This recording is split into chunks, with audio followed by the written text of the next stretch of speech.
Comey was accused of inciting political violence of an Instagram post that he had made a while back in which he had said 86-47, 47 representing obviously the 47th president of the United States. President Trump, of course, a very outspoken critic of the former FBI director, and he had fired Comey during his first term. Fox's Mark Meredith. Comey has said he saw shelves forming those numbers during a beach walk and assumed it was a political message, not a violent one. Comey had previously been accused of lying to Congress, but a judge ruled the federal prosecutor involved in that case was not legally appointed and tossed out the charges. Word of the new indictment comes just hours after a federal judge in New York allowed a lawsuit against the Justice Department by Comey's daughter to move forward. Maureen Comey is suing over her dismissal as a federal prosecutor, calling it unlawful. A U.S. soldier accused of using confidential government information to win money on a prediction market appears in federal court. Gannon Van Dyke pleading not guilty. Mr. Van Dyke is an American hero. Is somebody who is charged, unfortunately, with something that is not a crime. Defense attorney Mark Garagos says they look forward to vindicating his rights. Prosecutors say Van Dyke helped plan and execute the operation to capture Venezuelan leader Nicolas Maduro and made more than $400,000 on bets about the ouster. Britain's King Charles set to address a joint meeting of Congress after a lavish White House welcome. If they could see us today, our ancestors would surely be filled with awe and pride that the Anglo-American Revolution in human freedom was never, ever extinguished. President Trump earlier emphasizing a cherished friendship. America is listening to Fox News. Why does Progressive work hard for truckers? Because truckers unite the world. Truckers unite soccer moms and oranges. Truckers unite unbelievably scratchy carpets with 2-star hotels. Truckers unite capes with adults who watch too many wizard movies. But truckers can't do any of this if they're not on the road. That's why Progressive has over 360 heavy truck claims reps to help you get back on the road fast. Get a quote in as little as 8 minutes at progressivecommercial.com. Progressive Casualty Insurance Company and Affiliates.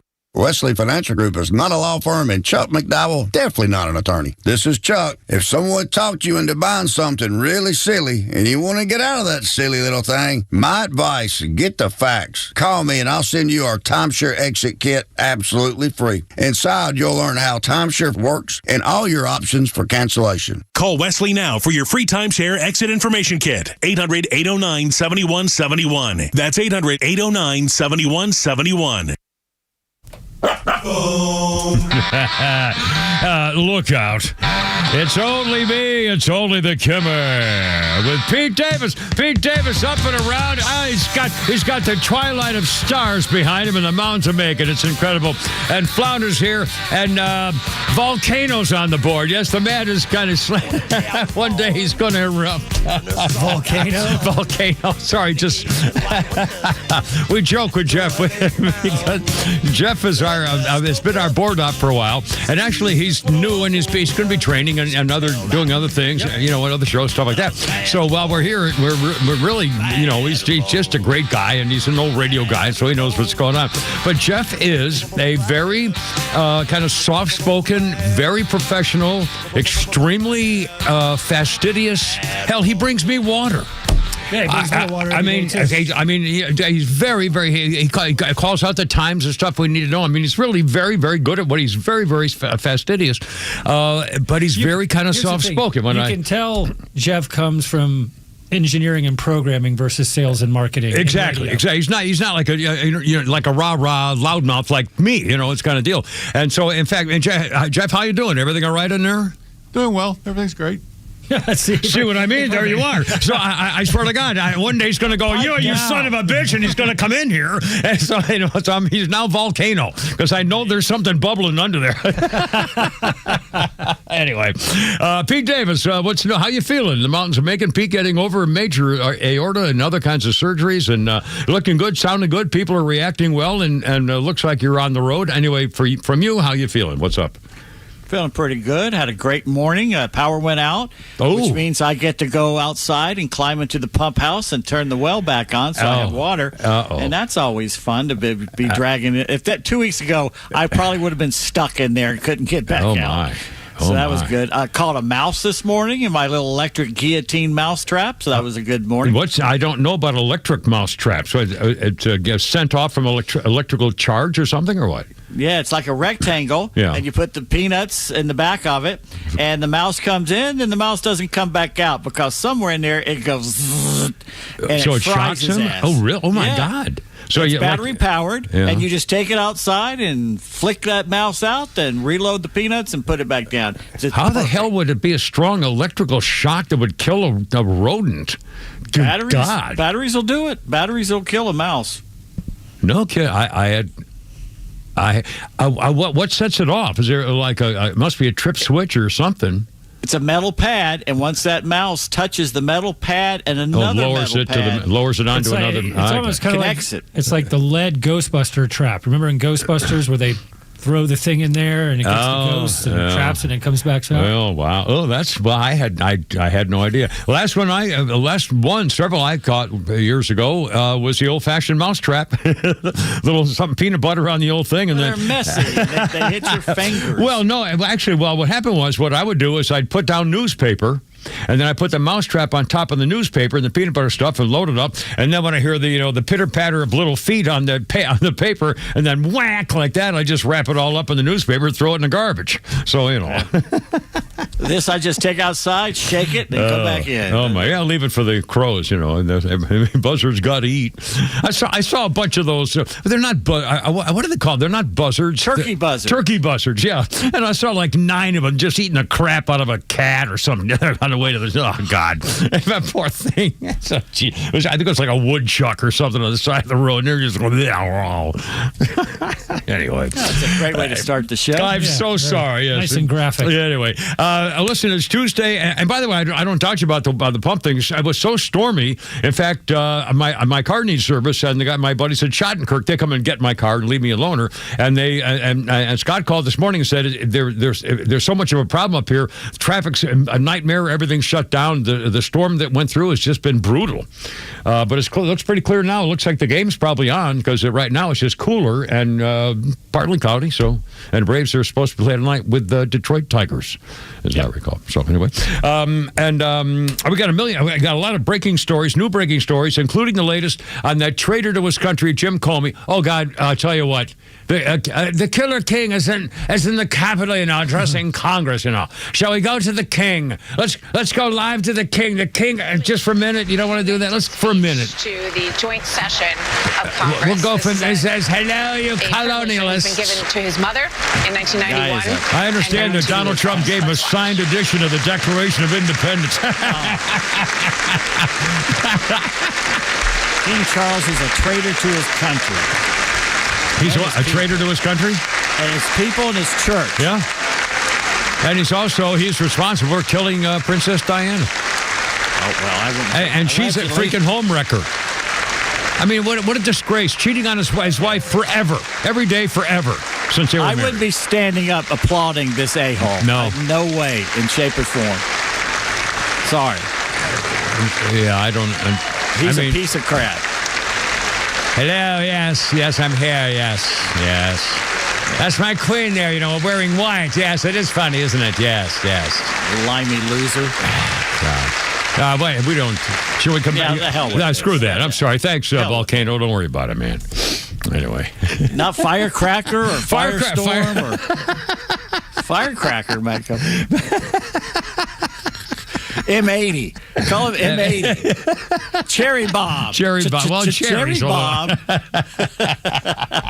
That's a little kinky. I don't know. Yeah, come to the office. Hey, Cherry. Yeah, I don't think so. Anyway, all right. So we got Jim Comey, the traitor. The story on him. We got also there's 3 major investigations. Jim Comey's being charged again for what they charged before, but it was because of technicality thrown out. That's back. We'll talk about it. Also, the Anthony Fauci advisor, trying to tell people on an email, hey, by the way, I know they're going to look at this email, so let's do the secret email where we plot against the government. Yeah, nothing fishy here.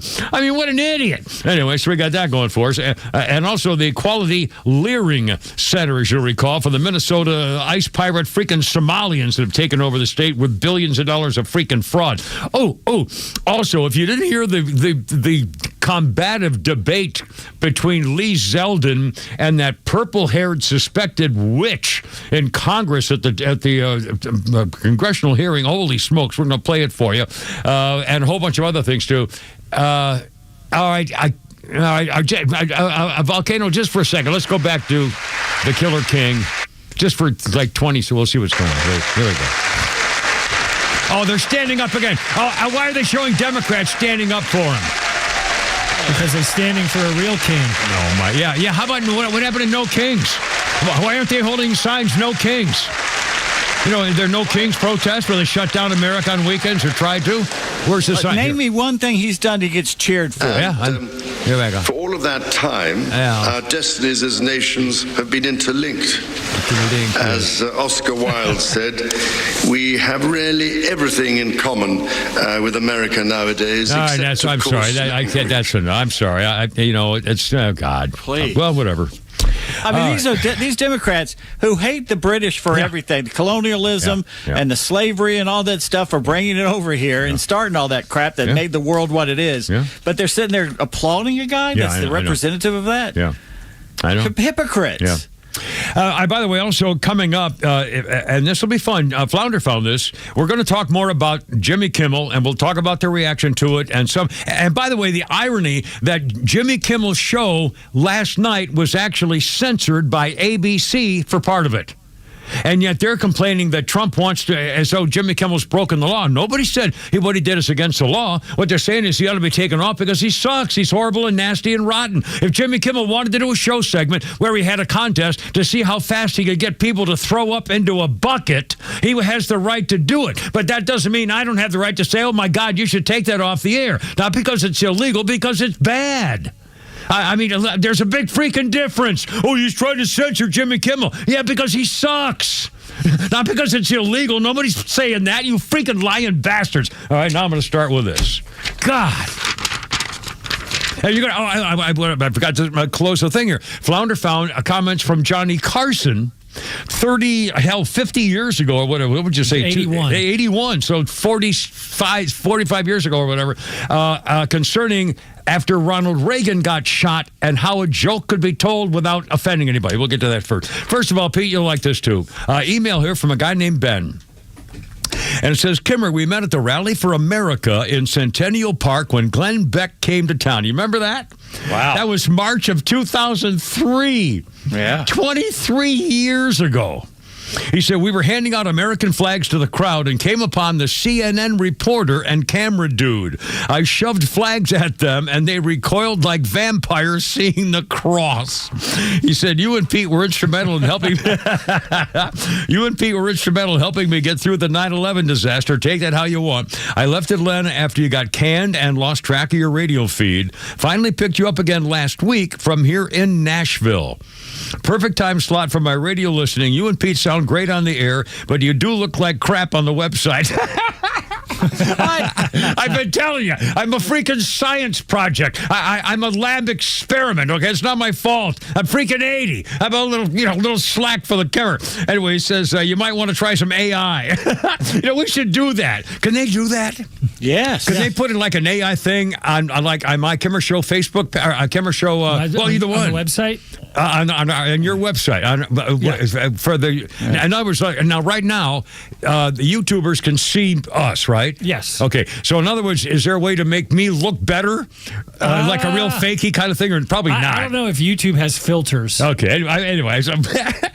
Anyway, it was kind of thing. And then he said, and this is kind of cool, and I like this too. Hey, may want to try some AI. I'll give you an AI. What's the name of that ghetto comedian, quote, I'm the only black guy in the neighborhood? We had him on last night. Yeah. I'll get him his name. Ben says, man, he is good. Would like to hear some more from him. And then Semper Fi from a guy named Ben. Thank you, Ben. And I remember that Rally for America. In fact, I got a chance to spend a few hours with Glenn Beck before we actually went on the stage together. And also met met up with a Medal of Honor recipient Ray Davis from Georgia from the Korean War. The Frozen Chosen Medal of Honor recipient. What a day that was. Now Why didn't I get the memo today? Which memo was that again now? Oh, the blue shirt, probably. Blue shirt day. Volcano's got one, and Flounder. It's yours is long sleeve, too, just like mine, kind of, almost. It was. My daughter got me this. It's a nice one. Yeah, I like this. Very cool. Anyway, so there you go. Well, there's our start. When do you want to give away tickets? Let's tease them. 4 o'clock hour? 4 o'clock hour. All right, this is really cool. We have 2 tickets to the Eagles. The Eagles, the actual Eagles. 2 tickets, and it's their Long Goodbye, Act 3, and it comes right here to Truist Park next Tuesday, a week from today. You can get tickets now at Ticketmaster.com, but we're giving away 2, and Pete Davis has a quiz to see if we can award some tickets, and that'll be in the 4 o'clock hour at some point. And our number, by the way, is 404-741-1230, 741-1230. What's that? Okay. All right, anyway, Kimmer, Pete, Volcano, and Flounder, and the whole team is here, and everything's good. It's 3:16, and it's clearing up, and the Braves are in town, and God bless America. Hold on. Don't go anywhere.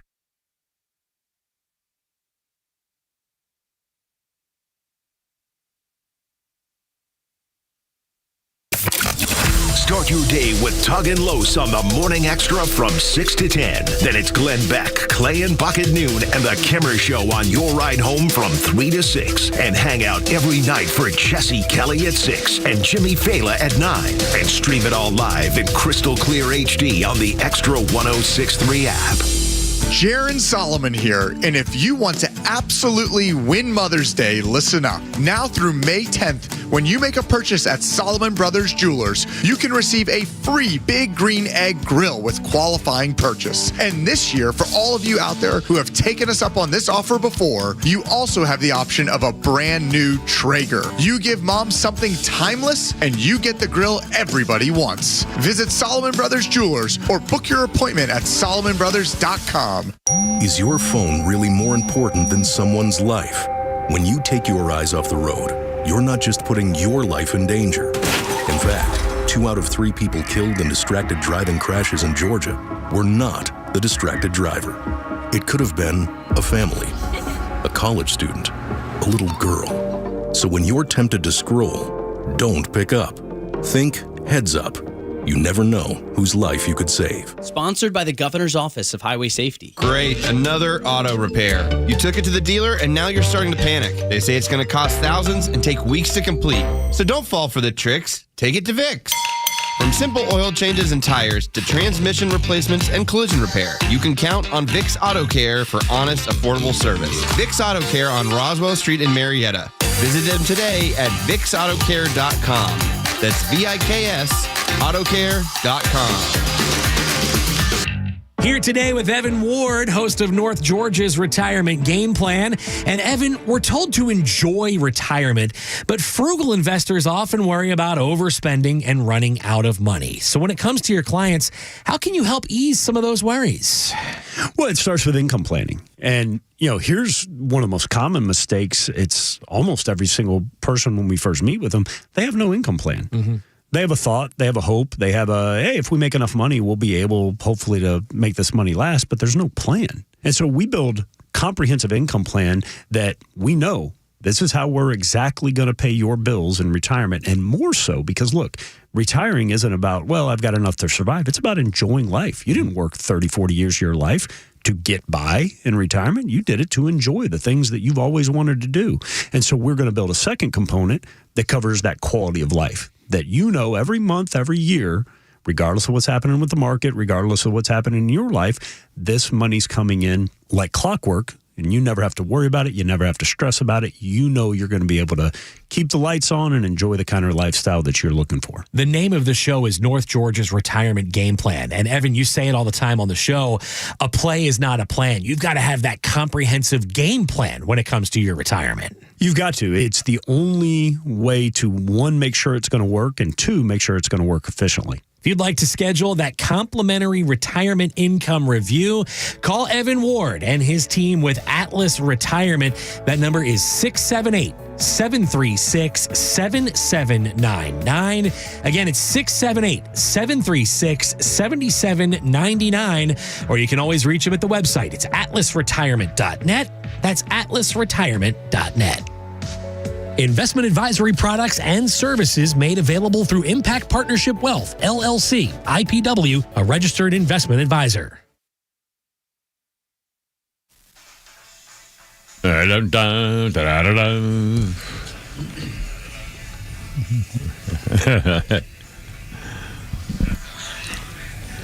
It's kind of hard to hear his words. They always do this. I don't know why they keep it so much in the background. It's all right. Yeah. Hey, Kimmer, Pete, Flounder, and Volcano back there here on 106.3. 2009, this was the day a TV commercial for insurance featuring Iggy Pop. The commercial was ruled misleading by the advertising standards people. In the ad, the singer was seen exclaiming that he had an insurance policy with Swift Cover. Unfortunately, in 2009, the company did not cover musicians at the time of the ad, so he was lying. Swift Cover since then started to offer policies to musicians, and Mr. Pop will continue his endorsements. Let's a little Ziggy right here for a second. Here we go. Just go. Iggy. Was he like a huge star there, Flounder? It's a British guy, right? Pete would probably know a little bit more, but he's American, isn't he? Yes. Is he American? I thought he was a British act. I'll be damned. Well, that's what I know. All right. Thank you, boys. Kimmer, Pete, Flounder, Volcano, our birthday list, including two guys I used to watch pretty much every day or whenever they were on back when we all got fired. And was out of work, and nobody would hire me. In fact, I should tell this story. In fact, when my book comes out, Shut Up and Leave Me Alone, it's coming out, I think, in August, and I'm going to tell the story about all the radio station people that you know who I tried to contact who basically told me to shove it. Yeah, that was great. Anyway, Drew and John. So I was watching TV a lot and doing. I was doing my coloring books back then. Remember those days? Oh yeah, absolutely, yeah. I was posting pictures of my coloring. Oh my God! So you were like Hunter Biden. You were trying to sell. Yeah, I was giving it away. People, when you show up on a remote, can we get? Yeah, sure, you can have all you want. Drew and Jonathan Scott were the TV guys called the Property Brothers. They're both 48 years old, twins, and I watched them every time. I watched all those shows. I watched all those house improvement shows.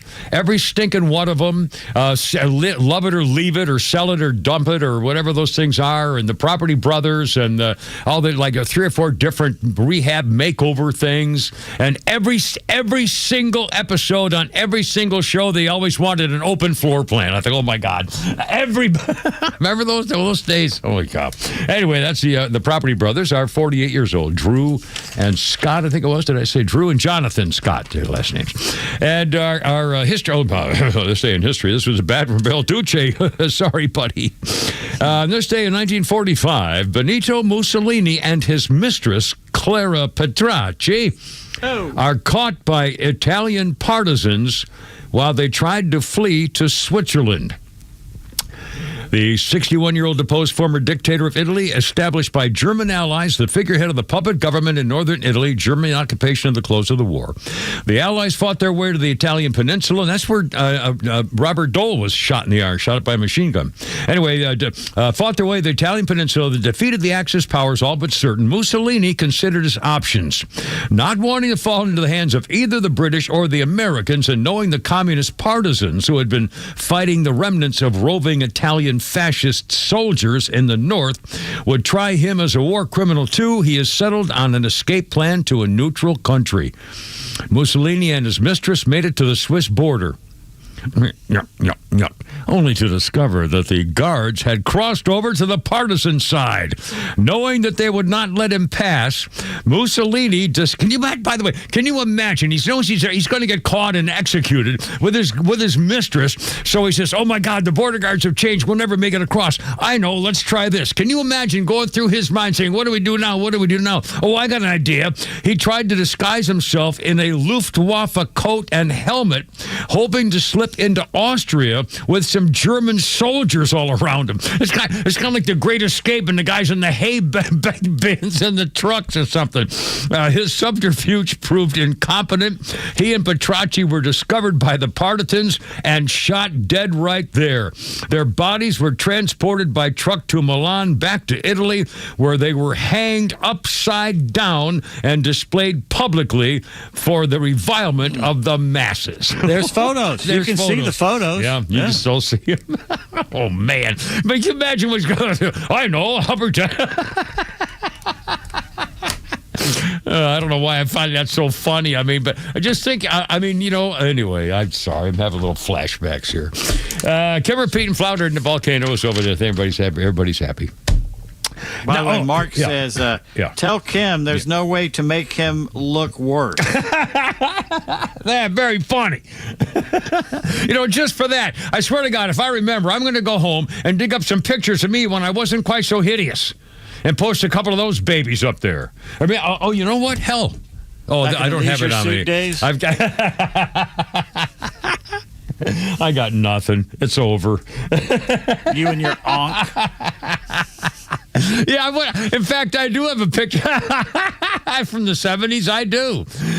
I'm gonna do them all. I'm gonna show. All right. Here's as far as I'm concerned, this is my lead story. Now we have all the Comey scandal and the Fauci scandal and the Minnesota scandal and the Jimmy Kimmel and all this stuff and the sound bites. And by the way, wait till you hear the Lee Zeldin thing. In fact, I'm going to try to get that here in just a second. First of all, I'll skip out of order because you really ought to hear it, and we'll play it again later on today. First of all, Kid Rock and Secretary of War Pete Hegseth are getting blasted on some parts of social media because they took a ride in separate Army Apache attack helicopters as part of a Pentagon community relations event at the Pentagon. They were filming videos for Memorial Day, America's 250th birthday, and the Freedom 250 tour. And so Pete Hegseth met with Kid Rock, and they got on board these premier attack helicopters armed with 30-millimeter nose-mounted cannons, anti-tank missiles. Kid Rock, they said, is a patriot, a huge supporter of our troops, said War Secretary Pete Hegseth. The War Department's wasted no time celebrating America's 250th home of the free because of the brave. And they showed photos of Kid Rock addressing a group of soldiers in the press briefing room. And so they took flights on the chopper. Kid Rock flew his own plane from Nashville to the secretary where they met. And then, and by the way, I mean, so what? It was a publicity event to show support and like 3 different reasons for having the stuff. So everybody's going nuts because a couple of weeks ago, Kid Rock was at his place in Tennessee, and Pete Hegseth. There were a couple of pilots who were the ones responsible for serving our country, and they were the ones. Weren't they the ones? Let's see. Well, he was saluting helicopter crews hovering above his house in Nashville a couple of weeks ago. They flew over the No Kings protests that same day, and the crews got in trouble, but Pete Hegseth took care of it. Let's see. I believe those two guys, the Apache crews, were being saluted. And when they flew over Kid Rock's house, and he saluted him as part of the the No Kings protest, everything, people went nuts about it. So now they're complaining. Here's my point. I'm sorry, I'm dragging this out. My point is, they should land Apache helicopters in every freaking parking lot of every freaking public school district in America, and say, "Hey kids, how'd you like to sit in the seat and see what it's like to look out the window of a freaking attack Apache helicopter?" Oh my God, can you imagine? And by the way, what's wrong with that? Hell, if you could have people come to school to try to get you to study hard so you can be an accountant. We want you to be an accountant. We want you to be a doctor. By God, we'll have doctors in here to show you how important it is to take care of parents. Well, why not to be in the military? What's wrong with having people, to brag about the military? Since when is it now suddenly, wrong to try to have people, America to want people to go in the military? Can you imagine having kids sit in that freaking chopper and bring them all out for the parking lot when the thing's coming down, and you shoot some blanks over into the woods or something? Oh, my God. Can you imagine what this country would be like if America started going back to the old days when you salute your country and salute the military and stand up in freaking school and put your hand on your heart and say the Pledge of Allegiance? Can you imagine what this country would be like if that started in first grade for a generation? I think we'd get our women back, too. We lost our women. I think we'd get them back. Anyway, I started through it. Okay, I'll tell you what. We've got all this stuff coming up, including a couple of sound bites. Not only the Johnny Carson thing and Ocasio Bang Bangio Stupidio, but we're going to do the Lee Zeldin. If you didn't hear the Lee Zeldin thing, I mean, it's just typical of what's going on in America today. And it's all coming up on 106.3. And our number is 404-741-1230, 741-1230. Braves are back in town. Detroit Lions and, Tigers. And Pete Davis, Holy Crap at Sports. And it's an exciting day. Everything's good. 106.3. Here we go. Look on. Stand by.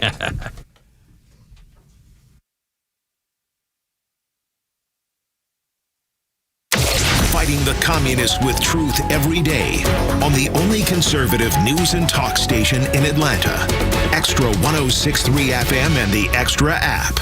Join Daniel Matalon, CEO of A Second Chance Bail Bonds, and co-host Tug Cowart as they bring together law enforcement, justice insiders, and voices from every part of the justice system, victims, advocates, and people who've turned their lives around. It's not PR, it's not fluff. It's an honest talk about what's working, what's broken, and how to build a better path forward, one second chance at a time. This week's guest is Jackie the Fly Lawyer Patterson. Justice Unfiltered. Unfiltered, informed, and unbiased. You hear bail bonds and you think one thing: someone to get you out of a jam. But A Second Chance Bail Bonds is built differently. This family-run team, led by brothers Daniel and Ryan Matalon, believes everyone deserves a second chance. And they prove it every day through the A Second Chance Community Foundation. They support local nonprofits, partner with law enforcement, and stay active in community programs, food drives, and safety initiatives. Bottom line, they don't just work in the community, they're part of it. Learn more at a2cfoundation.org. That's a2cfoundation.org. Hey, it's Front Office Los with Tom, the honest car guy. Let's talk about the new way to buy a car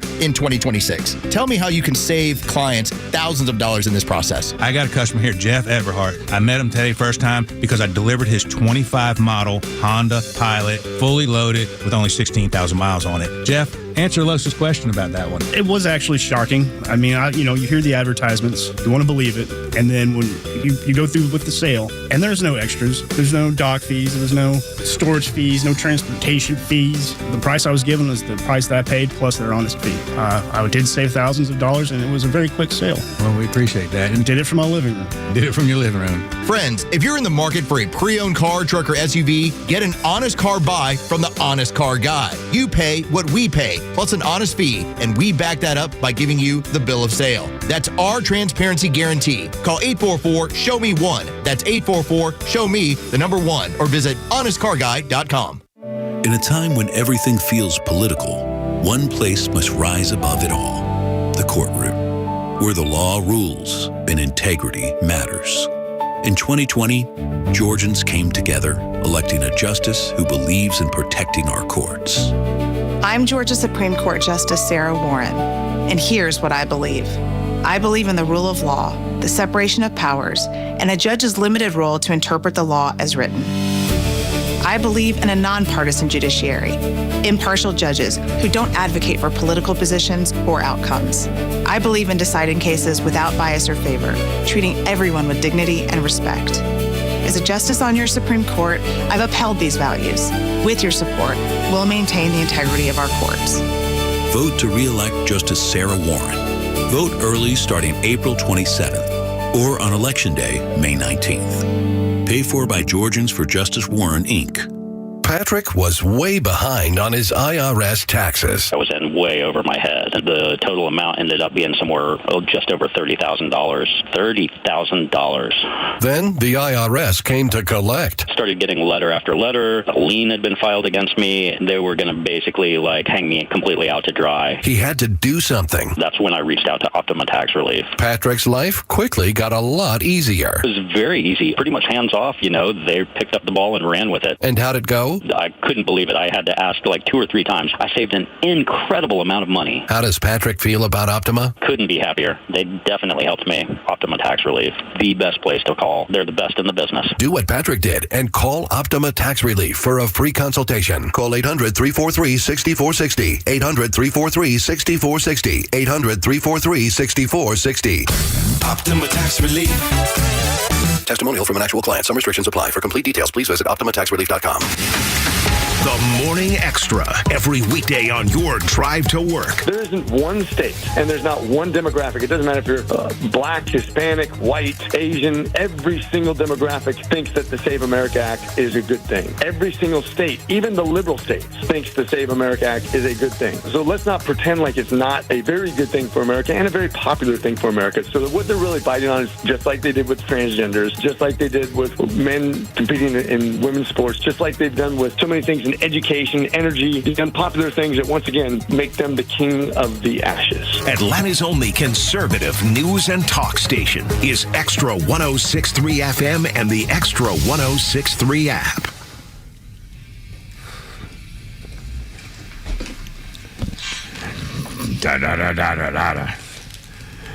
How you doing? 325. 106.3. It's only me. It's only the Kimmel with Pete Davis, Flounder, and Volcano in the back there. It's 2008. By the way, he hasn't filed a complaint with Human Resources yet, right? Not yet. Okay, doke. Just checking. I think he's going to poison my next can of water, though. I know, seriously, Scott is it Weiland or Weiland? I always do this. Weiland, of course. Weiland. 2008, Scott Weiland, the singer with the Stone Temple Pilots. Mr. Weiland sentenced to 192 hours in county jail for drunk driving. He was also fined $2,000 and had to complete an 18-month alcohol program and was put on probation for 4 years. All right, well, 2008. Let's see. Birthday includes Elena Kagan, one of the girls on the Supreme Court of the United States, 66 years old. She's not the total stupid one. The biggest idiot, of course, is Katanji Bippity Boppity Boo. Good Lord. She's one of the DEI hire who didn't know what a woman is because she's not a biologist or something. Anyway, and let's see. What the hell was I going to do for history? I forgot what I was going to do. Hold on. I'll do this one because I reminded the whole crap of sports coming up a little after 5 with Pete Davis, who's doing better every day. On this day in 1887, the first automobile race in the world, apparently, it was organized by a French cycling magazine in Paris. In 1887, the first automobile race won by French engineer Georges Bouton. It ran from the Neuilly Bridge to the Bois de Boulogne, about 1.2 miles. Monsieur Bouton drove a steam-powered vehicle created by his automobile company, de Dion Bouton. It was at the time the world's largest automobile manufacturer. And Mr. Bouton won the race. Well, he was also the only entrant because nobody else had a car. So, but it was the first automobile race. See how far he can, how fast. 1887. Huh? What? Who's he racing? He's racing the clock, trying to set the first record of how long it would take you to go a mile .2. Time. That's a test racing. Run. It's just what it says. I'm not going to complain about the history. You're going to look it up. Like Yogi Berra used to say, you can look it up. It's the first race. That's what it says, and that's what I'm reading. All right. Okay, hold on. Yeah, we got everything here. We got news. We got stuff. We got a lot of fun sports stuff. Freaking baseball, man. What a year this is. I mean, this is a couple of strange things going on. We'll get there with Pete. The Justice Department is reindicting former FBI traitor James Comey again for lying to Congress. He was indicted in the Eastern District of Virginia earlier. Comey, 65, last September, making false statements and obstruction of justice. The judge threw it out because the U.S. attorney was apparently not properly appointed to her position, so they're doing it all over again. The case hinged on Ted Cruz, the senator from Texas, doing a little bit of a conversation with him under oath. And Comey denied everything about these leaks that were coming out about the Russia probe, and he was all behind the whole thing. Remember, he's the one who let Hillary get away with it. Hillary brought him piece stinky far cabbage. May 2017, this is Senator Ted Cruz said, Chairman Grassley asked you point blank, sir, have you ever been an anonymous source in news reports about matters relating to the Trump investigation or the Clinton investigation? You responded under oath, never. The line of questioning from Cruz began. He then asked you, have you ever authorized someone else at the FBI to be an anonymous source in news reports about the Trump investigation or the Clinton administration? You responded again under oath, no. He then noted that Comey's response to Grassley appeared to be at odds with comments made by former Deputy Director Andrew McCabe, another snake who was in on it. Cruz said publicly and repeatedly said he leaked information to the Wall Street Journal, and you were directly aware of it, and you directly authorized it. Who's telling the truth? Asked Ted Cruz. And Comey said, I just stand by my testimony. In other words, he continues to lie. Okay? Well, now they're going to indict him. They indict him again, and now we'll see whether the judge can throw this out. And this is beside that whole business of 1086, get rid of Donald Trump's stones on the beach thing that happened. That's a whole nother thing. Now, is scandal number 2. Anthony Fauci. His top advisor, 78-year-old David Morenz, has been charged with conspiracy against the United States, destruction, alteration or falsification of records in federal investigations, concealment, removal, destroy to cause concealment of federal records to evade Freedom of Information Act and Federal Records Act information. He was a senior advisor to Fauci from 2006 to 2022. He did business from a private email account. Gee, that sounds a little like Hillary too, remember? And she got away with it. Well, apparently he was the liaison for tips on how to evade records requests. Oh, you all right over there? Was that you? Bless you. Oh, my Thank God, you, everybody. Flounder. Holy smokes. Poor bastard. I did the sneeze It didn't button. matter. You put your mic off. You're over here still within 8 feet of me. Oh, my poor bastard. Sounds like me. Honestly, I go through tissues all day long for sneeze from the allergies. All right, here we go. Now, here's what's funny.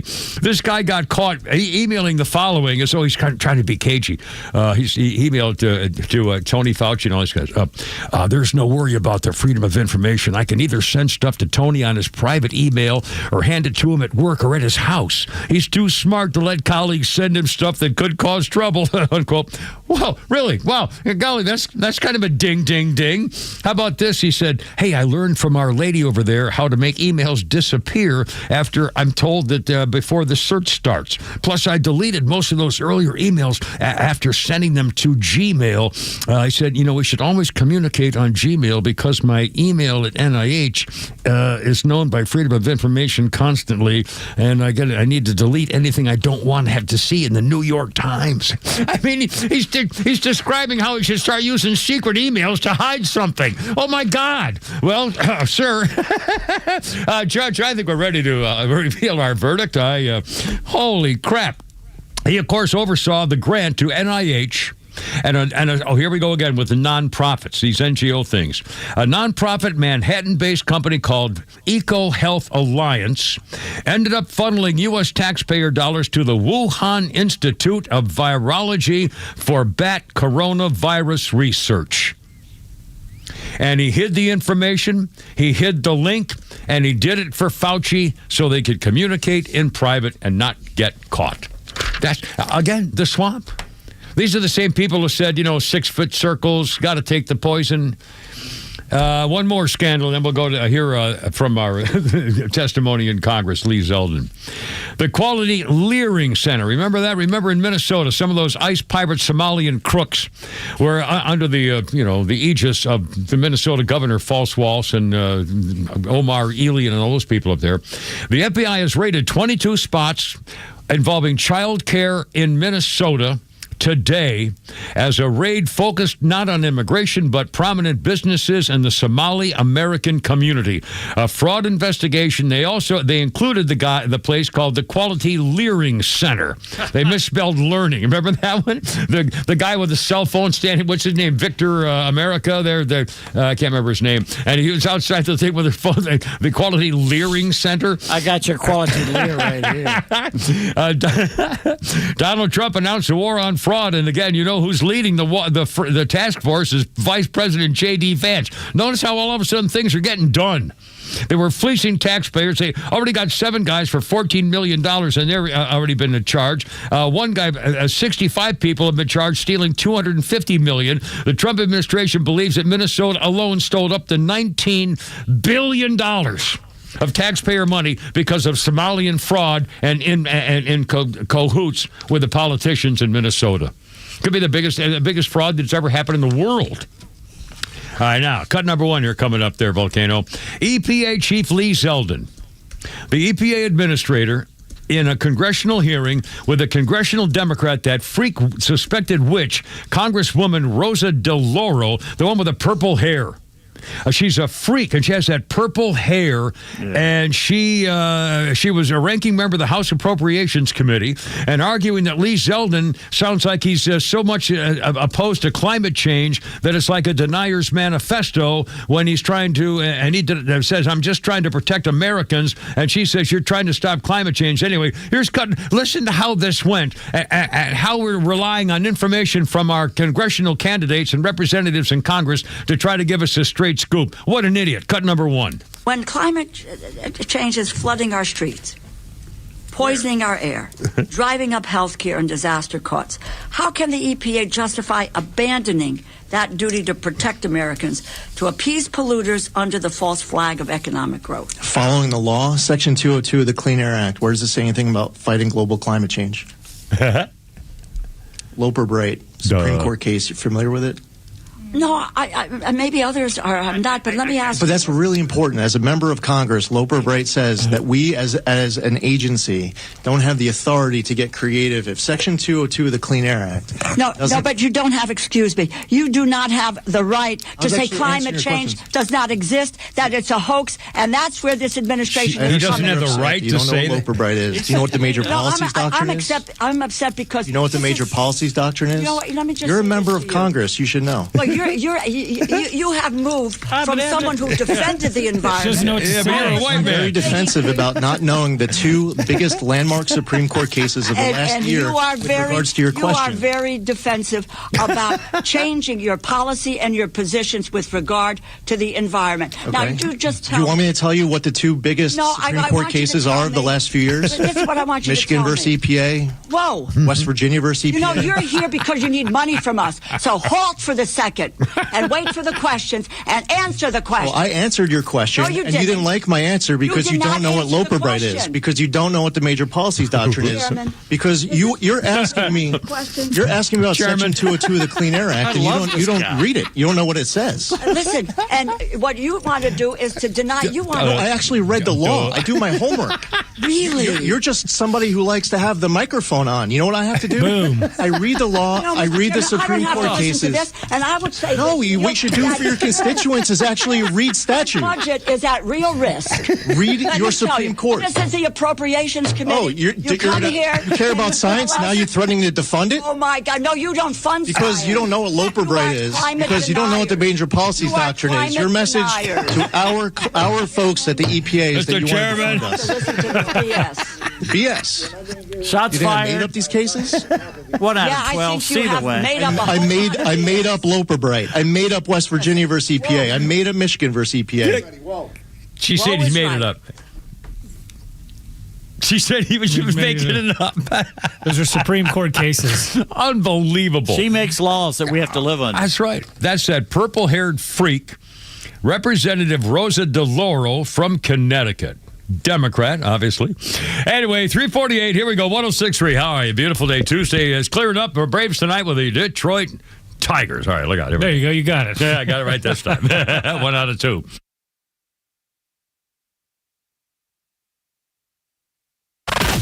Need more than just headlines on your ride to work? It's the Morning Extra, live from 6 to 10 a.m. tomorrow morning, only on Extra 106.3 and the Extra app.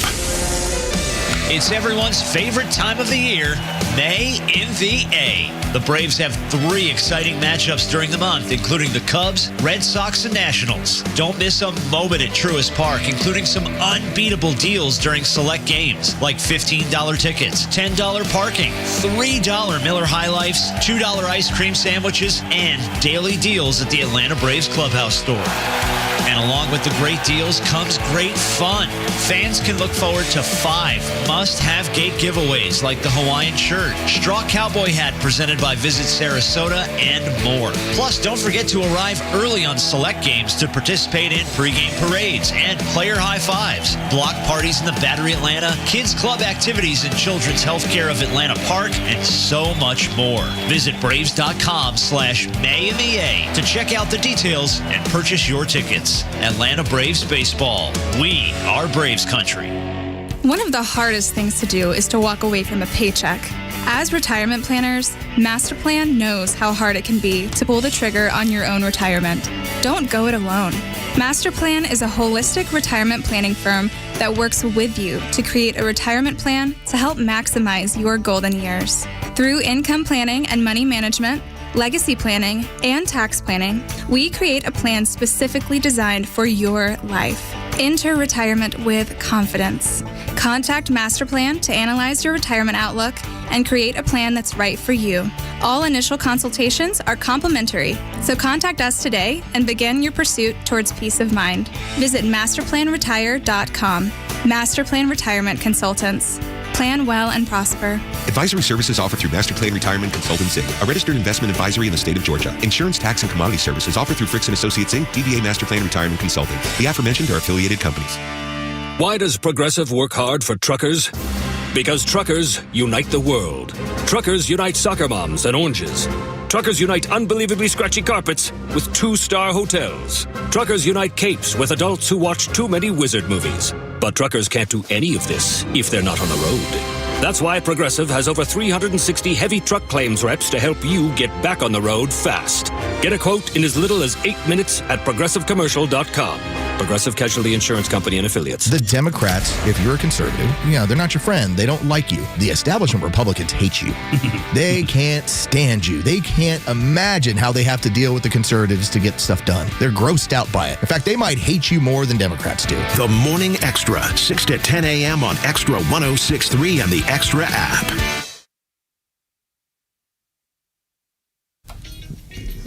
2, 3, okay. That doesn't sound like old James. That does a little better. Yeah, there we go. That wasn't his best. Oh, all right. 26 years ago on this very day, a blaze swept through James Brown Enterprises, the office that coordinates the superstars' tours. Nobody was hurt, but memorabilia and live tapes were destroyed in the fire. 2000. An employee was later arrested, charged with burning it down on purpose. Oh, that's not very nice. Yeah, look out. Our birthday list includes Jay Leno. Jay Leno was 76 years old today.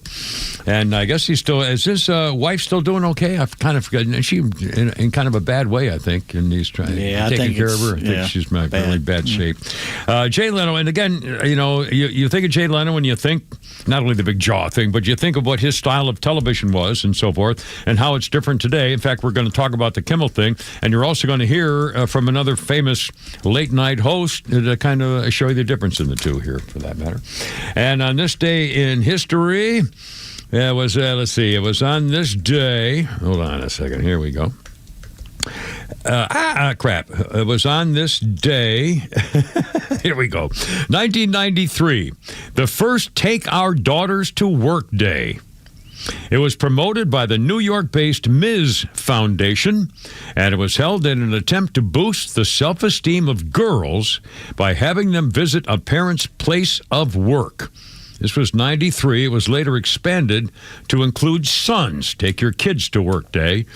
And again, that was back in the day. Take your daughter, 1993. And it's amazing when we go through the women's movement stages. Of course, 60s and 70s, Burn Your Bras, and Gloria Steinem, and the zipless blanks and things like that. And what was it? Erica Young. Yeah, Erica Young on the airplane flight, was it, or something or other? Yeah. That was a whole thing for a decade or whatever. And then then things changed, and now we got this. Then we had the woke business. Remember the Me Too? What a joke that turned out to be. Yeah, what a complete. I mean, seriously, critical farce. Just a political scam. Screaming about The Handmaid's Tale, which is a fictional thing. Meanwhile, The Handmaid's Tale is being done in real life in Iran. They don't say a word. Yeah, let them try that for a society. They throw you up a building. Marrying 9-year-old little girls to 70-year-old men. Not a peep from these women's groups. Not a peep. Not a peep. We're going to talking about the difference in broadcasting and what's available these days. I think this is really interesting. The Jimmy Kimmel case. We'll talk about this for a second, then you're going to hear. How long's the Flounders Funny? Do I have time? 45 seconds. Oh, it's a short one. Okay. Again, the Kimmer favors the longer ones, just for the record there, Volcano. But no, it's not your fault. That's Founders thing, so it's all good. Now. All right, I'm just saying. Anyway, I'm just trying to plan everything and back time it. Jimmy Kimmel, people were saying, even my son-in-law, God bless him, was saying, Donald Trump has no right to say that Jimmy Kimmel should be taken off the air. That's censorship and it's against the Constitution. Hold on a minute. Nobody said that Jimmy Kimmel was breaking the law. Nobody said he was violating the Constitution. They just said he sucked. He was offensive and disgusting and insulting, and ABC ought to fire him. They didn't say he broke a law. He's violating the Constitution. He said he should be put in jail. And in fact, Jimmy Kimmel made the joke again last night. He did the joke about Melania, and he said, boy, it was like deja vu for me today last night. Melania called him out for the hateful, violent comments, and he tried to kind of make up for it a little bit.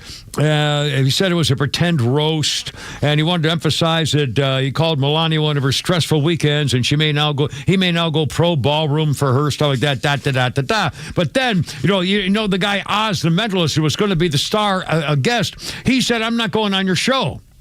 Jimmy Kimmel was supposed to have him on the show last night, and he said no. So Jimmy Kimmel got this guy, John Lovett, the podcaster. Is that the actor, John Lovett? Anyway, Lovett went on and took this guy Oz's spot, and he kept stabbing Oz on the show. And then all of a sudden, the replacement said, "I'm sending a message to the mentalist right now. Canceled you blank." And the last words were bleeped. ABC censored and bleeped its own show last night. Not Donald Trump, not the federal government.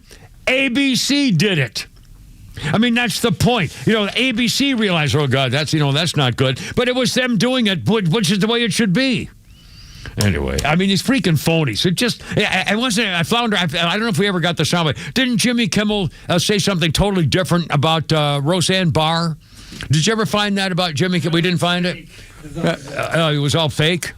Okay, imagine somebody broke in and tried to shoot Obama at the White House correspondent. Yeah. Do you think Jimmy Kimmel would have said that about Michelle Obama, about who she looks like an expected widow? You think he would have said that about her? Hell no. Everything that happens, all you have to do is change the politics. Yeah. Pretend it was a Democrat, not a Republican. And again, like I say, the birthright citizenship thing, or the birth certificate, proving who you are to go vote. If they thought those millions of people were Republicans, they'd require a picture of you being born. They would have your mother testify under oath that was you. If they thought those were conservative 15 million people. I mean, he's freaking killing me, you bunch of freaking phonies. I mean, seriously. I didn't ask you, Flounder, I forgot. How long is the Johnny Carson bite?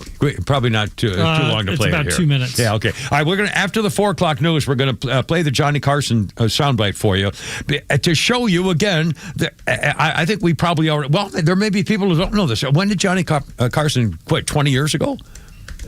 I mean, longer than that. I mean, so people 30 plus years. In the 90s. There's a whole generation of people who've never heard Johnny Carson. No.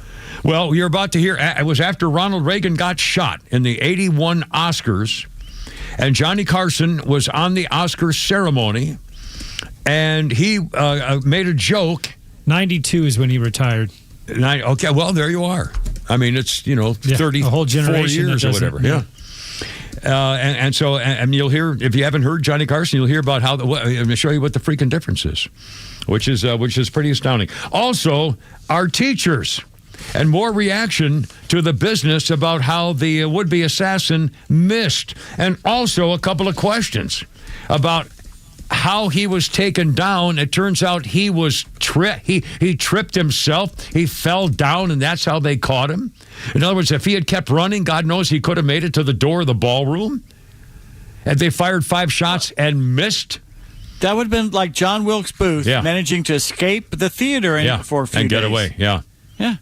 Anyway, that's coming up. Hold on. Founder's Funny right here. By the way, any CVS I've ever been to in the whole country, no matter what hour, what day, it always feels like they're 5 minutes from closing. Doesn't it? You know what I mean? That's funny. You walk in, they're like, sir, can you make it quick? We're just cleaning up. It's Monday at 2 p.m. This is true. I was in CVS yesterday. I saw a lady pushing a cart. That to shock everyone in here. A cart, full-blown grocery cart in CVS with a CVS. I thought we agreed that when we go to that place, we all carry our stuff around in our arms. Like firewood. That's me my whole life at CVS. Yes, 1 bushel of shampoo, please. Thank you. A bushel of shampoo. Bushel of shampoo. Who's that? Do we know who that is? Marty Smyers. Ah, there you go. All right. Anyway, boys, 4 o'clock. Holy cow! Hoorah, Semper Fi! It's your morning team. It's Tug in the morning. Sue Ross, Semper Fi, Navy guy. 4 o'clock. Look out. Here we go. The Kimmer Show is live on your ride home on WFOM and W292 EV Marietta on Dickey Broadcasting Station. Extra. And giving away tickets. Giving away tickets. History made on Capitol Hill. I'm Lisa Brady, Fox News. King Charles, the first British king to address a joint meeting of Congress, and only the second British monarch to do so after his mother, Queen Elizabeth, in 1991. As President Trump himself observed during his state visit to Britain last autumn, the bond of kinship and identity between America and the United Kingdom is priceless and eternal. It is irreplaceable and unbreakable. One of multiple standing ovations at that point, but in between praise and reassurance, he also raised issues where he and President Trump may not always agree, urging unyielding resolve for Ukraine's defense, emphasizing the importance of the NATO alliance, and referring to the polar ice caps as disastrously melting. He also says America's words carry weight and meaning, but the nation's actions matter even more.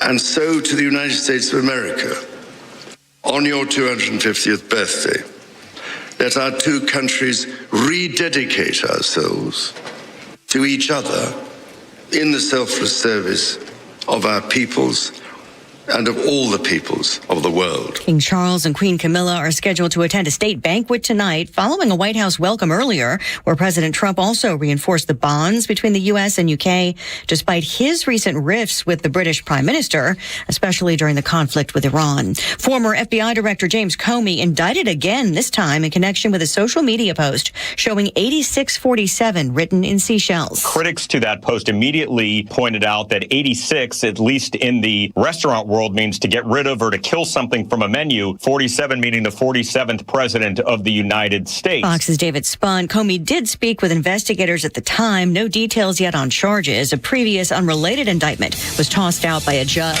The Dow down 31 at the bell. America's listening to Fox News. Why does Progressive work hard for truckers? Because truckers unite the world.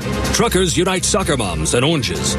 Truckers unite unbelievably scratchy carpets with 2-star hotels. Truckers unite capes with adults who watch too many wizard movies. But truckers can't do any of this if they're not on the road. That's why Progressive has over 360 heavy truck claims reps to help you get back on the road fast. Get a quote in as little as 8 minutes at progressivecommercial.com. Progressive Casualty Insurance Company and Affiliates.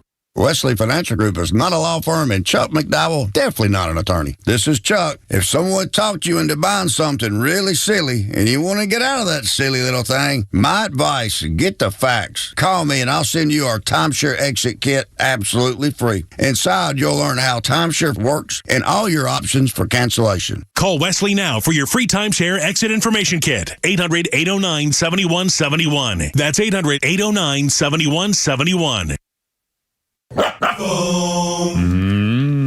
Yeah. Here we go now.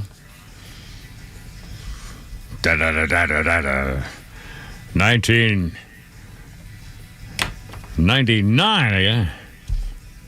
Tom Petty and the Heartbreakers got the star in the Hollywood Walk of Fame. 1999.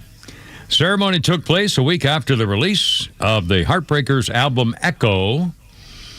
Tom Petty, getting a star in the Hollywood Walk, 1999 this day, was humble about the accolade, describing it as pretty unbelievable, and admitting to the assembled crowd, "We used to walk up and down this street and look at the stars and never dreamed we would ever have one." Tom Petty, 1999. Good for him. And he died like 8 years ago or something, which is amazing. Something like that, longer ago than I remember. Let's see. Kimmer Pete, Flounder, and Volcanoes here, and our birthday list includes the naughty little Penelope Cruz. Penelope Cruz is 52. She was in, among other things, Vanilla Sky, Vicky, Christina Barcelona, I think it was, with that guy actor there, that guy. Blow, the movie Blow, Pirates of the Caribbean, Penelope Cruz, 52. All right, Pete Davis, Penelope Cruz or Salma Hayek? It's not even a contest. It's not even close. Yeah, got to go Salma Salma. Hayek. Got to go Salma. Yeah, I got to go. Oh, yeah, I mean, my God. I mean, seriously. Mein Gott. Sorry. Anyway, Penelope Cruz, you're number 2, baby. I'm sorry, 52 here today. Listen, let's do tickets. You want to do tickets? We have this is really incredible. The Eagles are coming to Truist Park a week from this very day, next Tuesday, May 5. It's their Long Goodbye Act 3 tour of the Eagles, the actual singing Eagles, coming right here, right where we are. And I guess they're doing it in the ballpark. Do they put like a stage up there and just open the stadium, right? Oh, they're doing a concession stand. Yes, they're doing it. Well, I don't know. I've never been to the ballpark concert of the Eagles, the new stadium. I don't know. Anyway, Eagles tickets. So we have a pair to give away. Now, you can get them on your own at Ticketmaster.com. But the Eagles, we have two tickets, one pair of tickets. It's for next Tuesday, a week from today, Eagles at Truist Park. Our number, 404-741-1230. Now, you're going to have to earn them because Pete Davis has a quiz. So when we get, if we get contestants on the line, and I don't know what the quiz is, Pete's, got it on his own. And so, Flounder, you tell me, you want to do some stuff and come back? Or we got people on the line yet? I think he's answering the phones right now. Do a question first, or what do you want to do? How you want to do this? Well, hold on. He's ready to put us on the phone. Getting the call set now. Give me 2 minutes. Okay. All right. I will do this. In fact,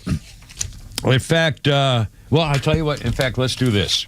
We're going to play Johnny Carson in a minute in case you'd miss it, but I don't want to rush through it. But I will mention a couple other stories about what happened to the attempted assassination of Donald Trump and the entire freaking cabinet over the weekend. In Wisconsin, a teacher's now been put on leave. Social studies teacher Patrick Meyer, Kaukauna High School in Wisconsin, said the 4 men who successfully assassinated a U.S. president, John Wilkes Booth, and the guy from everything up to Lee Harvey Oswald, must be rolling over in their graves after recent failed attempts to kill a president. He wrote, "I am not impressed with recent presidential assassins. It's blanking embarrassing of Booth, Guteau, assassins again, sad," in his deleted post, mocking Donald Trump's Make America Great Again. They released a statement saying, "We're aware of the post. He's been working as a teacher in the district for 20 years. And he is now on leave." Instead of being fired, they put him on leave because he said the assassins who actually killed a president successfully would be ashamed. Yeah. Now, and by the way, for the record, the Babylon Bee has a list of warning signs if your teacher's planning to assassinate somebody, including the President of the United States. So it's wise for students to pick up your clues. First of all, they introduce themselves as Mr. Jones, political assassin. Number 2, the syllabus is titled, How to Kill the President. Number 3, you're a student at a public school. Number 4, they offer to connect you with students with Blue Sky. That's a part of all this social media link to this stuff. Number 5, Crafts Time is engraving the Communist Manifesto on bullet casings. Anyway, they're on and on and on. They show on Movie Day, they show the Zapruder film over and over and over. That's unbelievable. And by the way, one more. A United Healthcare company has fired a woman who worked for him who said, they missed? Allison King had a LinkedIn account, was identified as a social media manager for United Healthcare. Wasn't United Healthcare where the CEO got assassinated and shot in the back by United Healthcare? This woman is the social media director, Allison King, and she said when she saw the fact that Donald Trump was not killed and there was assassination attempt, she said, like immediately, I was, that wasn't real, probably fake. And by the way, a camera aside here, have you seen all the reactions of all the liberals saying that it was all fake? It was done to help Donald Trump get sympathy? I swear to God, by the millions. In front of a room full of journalists, they fake. Millions of people are saying it's fake. Anyway, this woman said, immediately, I was like, that wasn't real, probably fake. And the second reaction was, they missed. Oh, so happy they missed. Yeah, that's sad, she said sarcastically. United Health. She knows how it works, too. United Healthcare social media director. Yeah, she knows how social media works. Good Lord. I mean, I can't even imagine. I mean, seriously, I've never heard of such a thing. I hope we got. That's delusional or mentally ill right there. It is. Delusional or mentally ill. Deliberately, digging it in. Again, what happened to America's women? Another. I mean, I know I'm stuck on this about women didn't used to be like this. Here's a woman complaining that the assassin missed. And you know how many? Well, anyway, we'll get to it. All right, now we got contestants. Here we go. Pete Davis, we're going to give away Eagles tickets a week from today. Truist Park, right here. Contestant number 1, Founder. What do we got in there? We got Doug on the horn. Doug, welcome aboard, sir. Here's Pete Davis with a quiz question. I have no idea what it is. Here we go for Eagles tickets. What do you got, Pete? What do you got? Well, taking a page out of the Kimmer's playbook. Yeah, you know, when I do these questions, I like to bring it back to me. Back to the Peter. Back to the Peter. Yes. So it's a 2-part question. You got to get both answers right. Because this is the Eagles. Yes. All right. Okay. Name me the one Eagle that I have met and spoken with. Oh my God! And name me the venue that I saw the Eagles. The only time I saw the Eagles. What venue was it? Oh, I think have you mentioned said both of those answers several times on this show. Oh my! In the Omni. What's that? Say it again. What now? Joe Walsh in the Omni. We got a winner. Oh my God, we got it! Nice work, Oh my Doug. God! Nice work. I told you. Easy stuff. Outstanding. Now, for the record, was that a guess, or did you actually hear PC that one day? I knew Joe Walsh. I just guessed the Omni. Well done, Doug. Well Outstanding. Well And in fact, are you actually an Eagles fan? Oh, absolutely. Saw him last time they came through. No. Okay. Now, do you have a favorite song or a favorite kind of theme or anything like that? Just out of curiosity. Hotel California is pretty cool. The whole album. Yeah. What a group too. I mean, are they still like the best-selling total album group of all time? I think maybe even over Michael Jackson. They're up there. If they're not number one, they're pretty damn close to it, even over the Beatles and the Stones, if I'm not mistaken, with their best of album. Anyway, congratulations. We're thrilled for you. Really, and I hope you have a great time. And please call us next week on Wednesday to see how it was and talk about it and brag about your wonderful win. Congratulations. Hold on, and we'll make sure you get linked up and everything. Well, that's how cool is that? Outstanding. Well done. And Pete Davis, I can't believe that, that was, the guy had to be a listener. And, of course, he guessed, too, which I think is pretty cool also. We reward listeners. We do reward our listeners. Oh, mercy. Yeah, we do a little Eagles here if you want to. Yeah, all righty. Yeah, I love it. Anyway, Kimmer, Pete, Flounder, and Volcano on the board, and everything's fine.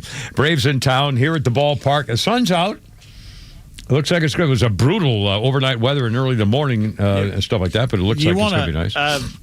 Get more specific, maybe call him Vesuvius or Etna or Krakatoa. Magma. Krakatoa, there's one good one. Or, I don't know, we're trying to come up with a proper nickname, or something where, there's an explosive force in the background, I think M80's a good one. How about 7.62? That's, millimeter bullet. No one knows what that is. No one knows. Everybody knows it. Semi-auto or something. I do like M80. You know M80? I grew up Black with those. cat. Well, actually, the little gray square M80s. Yeah, I remember the old M80s. No, I guess They're red, like little. Oh, the red ones. What were the little? Oh no, the little gray ones were. Not cherry. No, the cherry bombs were the red ones. The M80s were the gray ones. I thought of one. What about Roman? Roman candles? Yeah. Roman candles. Yeah. Now, wait a minute. Let's get this straight. I thought the M80s the M80 were the gray M80 ones. was like a roll of Tums or Certs, but it was very small. It was like a roll. Yeah. But cherry bombs were the red ones with a little green stem or whatever it was. Right. They were round. Yeah, round ones. Yeah. Like cherries. But the M80 was a cylinder. The M80 was a cylinder. Oh, God. What a time. We used to tape ladies' fingers, the little teeny little firecrackers that came in strips, like 30 in a row, and we tape them, or scotch tape them onto somebody's window on Halloween and let them off, and they go, blah, blah, blah, blah, blah. And they didn't hear anything. They were little teeny little things. Oh, God. We blew up mailboxes. No, I never went that far. 414, how's it going? 106.3, congratulations, a winner already, and everything's good. Now, are we giving away more of these tickets maybe again this week, or do we know? We'll find out. If we do, we do. That's right. We're just checking. All week. Outstanding. There you go. For the Eagles next Tuesday. That is really cool. All right, 404-7... So just let the listeners know that they will have a tough question all week. Yeah, you better be listeners, I guess. Will I, Pete, if you're... yeah, okay. Oh, my God. I can't believe they got the first one. I know. That's good. You know, it's pretty impressive. All right, 14 minutes after 4 o'clock on 106.3. Happy Tuesday. How you doing? Here we go.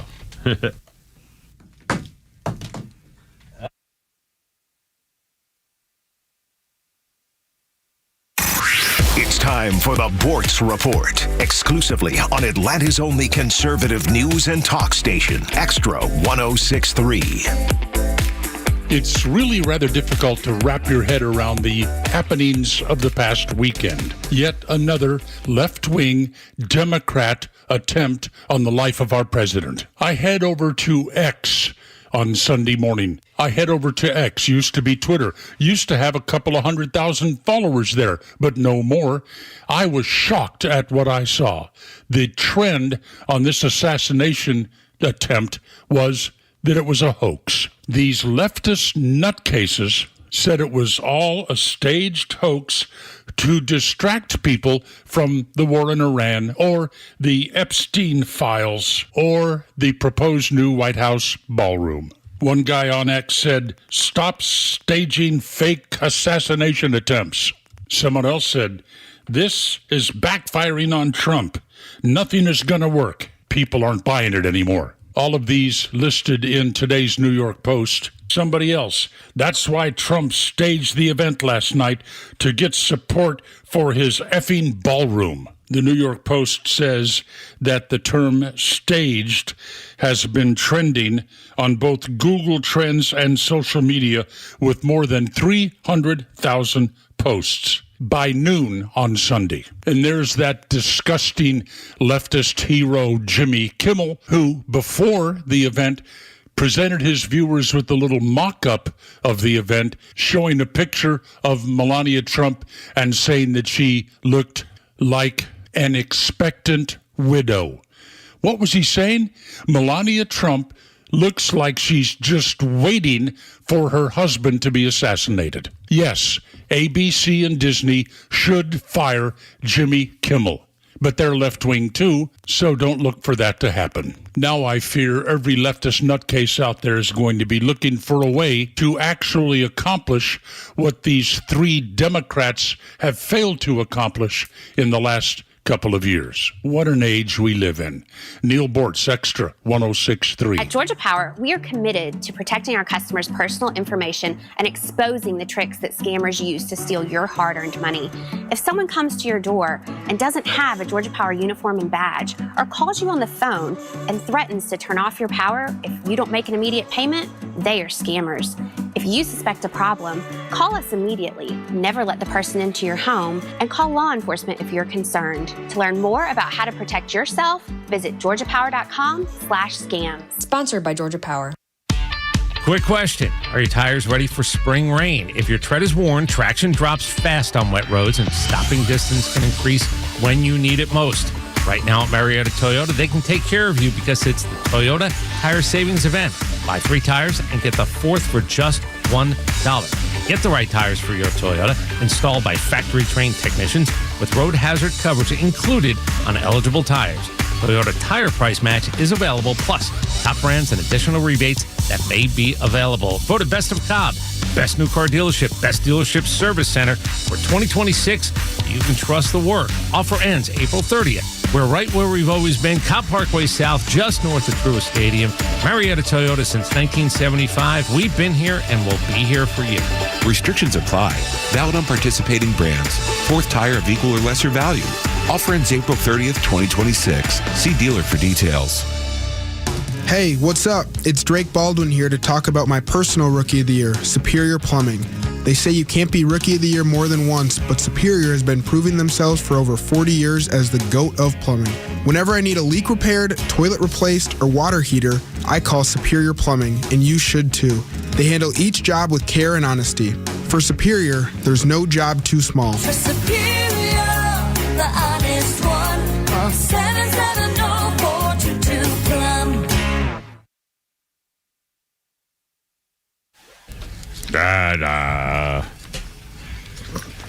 Look out. Kimmer Pete Flounder and Volcano, the firecracker. Old M80. Cherry bomb. I don't think that'll work. Anyway, just goofing around. A beautiful day in the neighborhood. And on 1981 on this day, Steve Curry, the former T-Rex member, was killed in a car crash. 1981, he was going home in Valapera, Portugal. Steve Curry, the former T-Rex member, was only 33. He joined T-Rex, recently renamed from Tyrannosaurus Rex. He was a bass guitar picker in late 1970, worked as a session player, played on Motorbikin by Chris Spedding. Steve Curry dead on this day in 1981, car crash. There you go. Hold on, phone calls take priority. Martin, hey, Martin, you're on the radio, man. How's it going? What's up? Great, Kim. Listen, Pete, it's great hearing you back.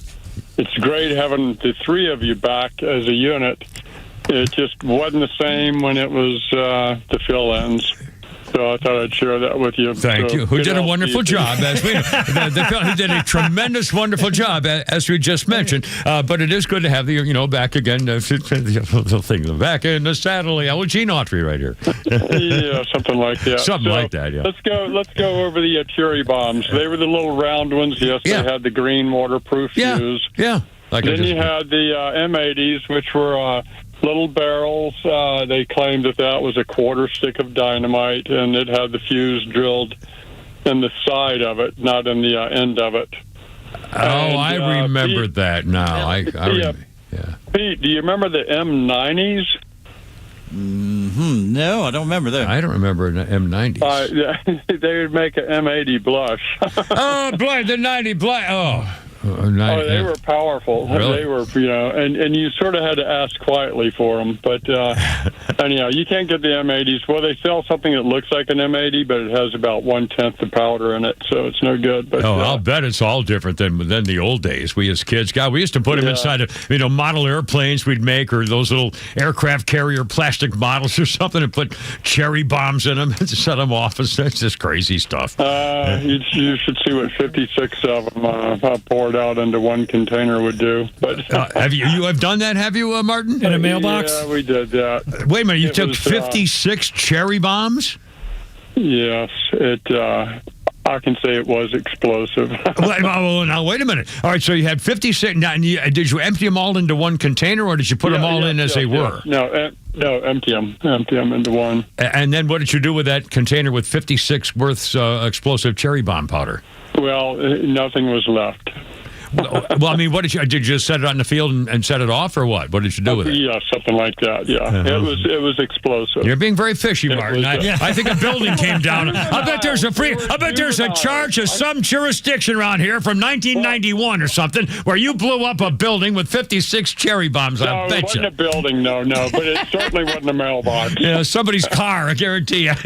No. Anyhow, so let me move on. Yes. The idiot that tried to assassinate the president. Now, unfortunately, I imagine, you know what, you're going to try it again at this event. And this would be the most, obvious event. But anyhow, sure enough, the idiot tried it. The thing that caught my attention the most, you had probably 6 or 7 Secret Service. I'm assuming they were Secret Service. I can't imagine that they would rely simply on hotel staff, and they were not dressed like hotel staff. Right. But 6 or 7 guys face down in their phones. This guy comes ripping through, and he's passed by the time they even react. And I'm thinking, shouldn't they be eyes up, eyes alert? fully attentive to security.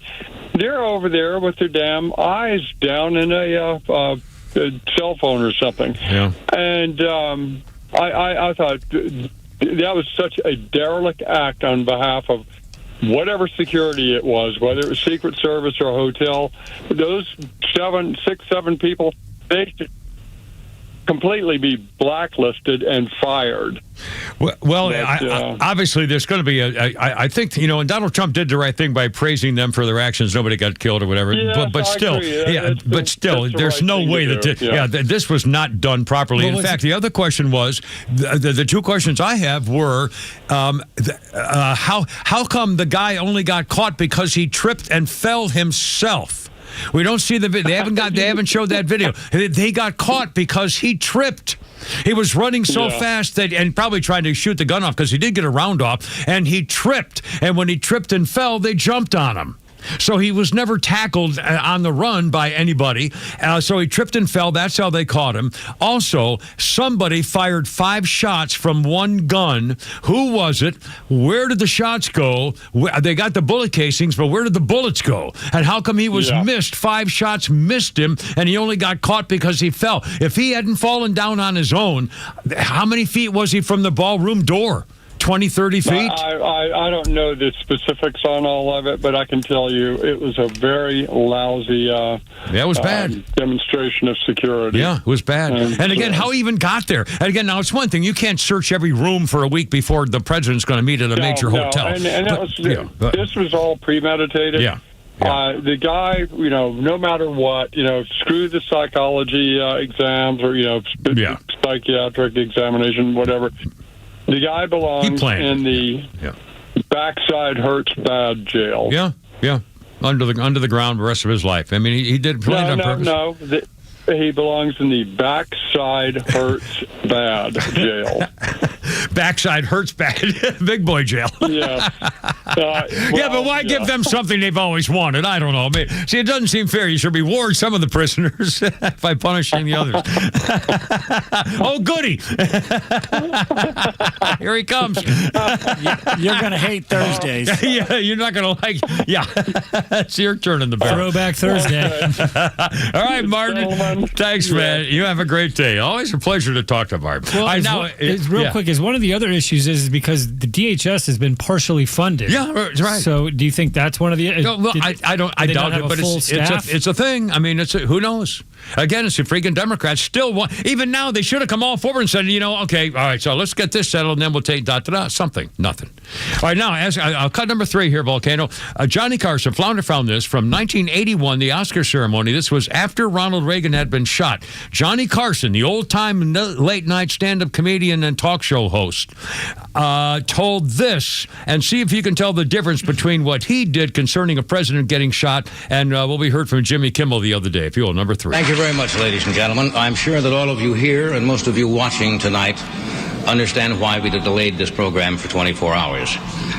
Because of the incredible events of yesterday, that old adage, the show must go on, seemed relatively unimportant. The Academy, ABC Television, and all of us connected with the show felt because of the uncertain outcome, as of this time yesterday, it would have been inappropriate to stage a celebration. But the news today is very good, as you know. The president is in excellent condition at last reports. He's been conducting business. And they're happy. Americans, real Americans. Yeah, the Oscars, And he happens to be in very good spirits. After all, you must remember this is a man who yesterday, while he was in the hospital unable to speak, wrote on a sheet of paper, "All things considered, I'd rather be in Philadelphia." W.C. Fields. So tonight the show does go on. Now, 2 weeks ago, President Reagan videotaped an opening greeting for this occasion. We were in contact with the White House about 2 hours ago, and it was the president's express wishes that we use that introduction. And I might add that you might like to know that he also asked for a television set in his room so he could view this program tonight. I was,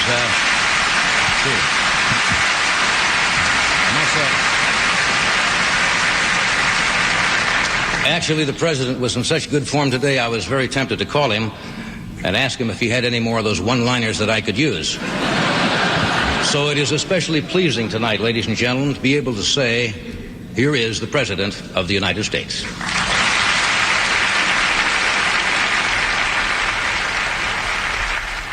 And there we go. Anyway, That's class. Johnny Carson That's just, class. mentioning and talking and, just. What a grown-up would do. What a real American, what a grown-up would do. A mature, not a Jimmy Kimmel, what a grown-up would do. Yeah. And again, those comedians all have the talent and the ability to do that kind of show, an entertaining show, talking to people, see what's going on, making jokes, having a good time. But when you get angry and political, you suffer the results, which is good. You take your medicine. Well, the other thing was this was at the Oscars. Yeah, there's the Oscars in 1981. And you see the reaction of Hollywood to the president feeling better as opposed to if someone had said something about thank God Donald Trump is feeling better at the Oscars last night, they would have been screaming at him. Yeah, they'd have booed. I love it. Now, wait a minute. This is amazing. Let's write the Volcanoes just made like 2 comments in a row. We're going to start calling them Double Talk now. We got to change everything. Kimmer, Pete, Flounder, and Double Talk. I mean, this is fantastic. We brought you out of your shell. Oh, my God. It's the Kimmer Show once again, raising up another whole level of entertainment. For honestly, I'm feeling... I feel kind of like Pompeii. I feel Pompey. Buried in ash right now. Pompey. And you think you get this everywhere? Yeah, no, you get this kind of entertainment in any place. 4:30 already. All right, here we go. Look out. Oh, my God. What are we going to do now?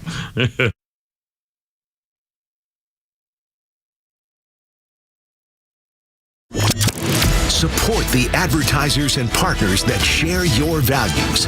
Give our extra advertisers the first shot to earn your business. They will deliver for you every time and support the extra community like no one else. Connect with all of our partners online at extra1063.com.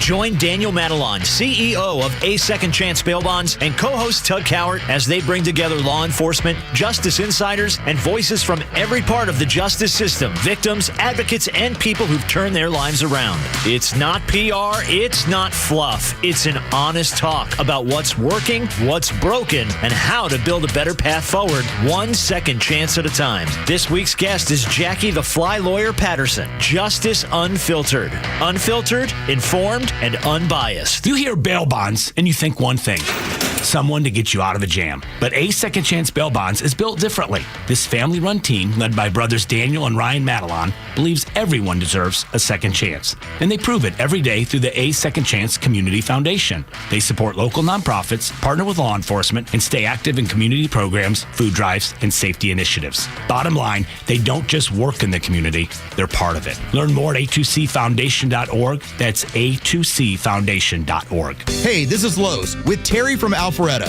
who just purchased a new car with the Honest Car Guy, the new, fully transparent, honest way to buy your next vehicle. Terry, tell us about your experience. I have a son serving in the military. He's active duty with limited time to look for a car.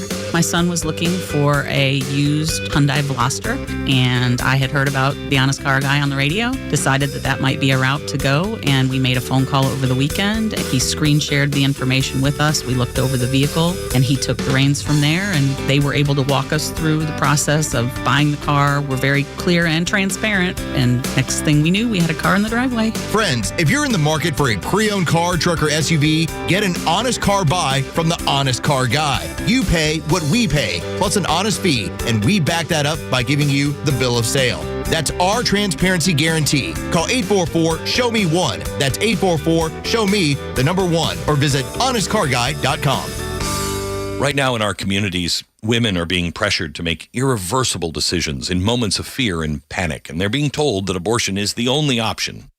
At Preborn Network Clinics, a woman receives what the abortion industry will never offer: real support, real compassion, to welcome her baby and the hope of the gospel. She's given a free ultrasound and introduced to the life growing inside of her. I got to hear and see my baby for the first time. Hearing the heartbeat made me cry, and it was certain that I was going to keep my baby forever.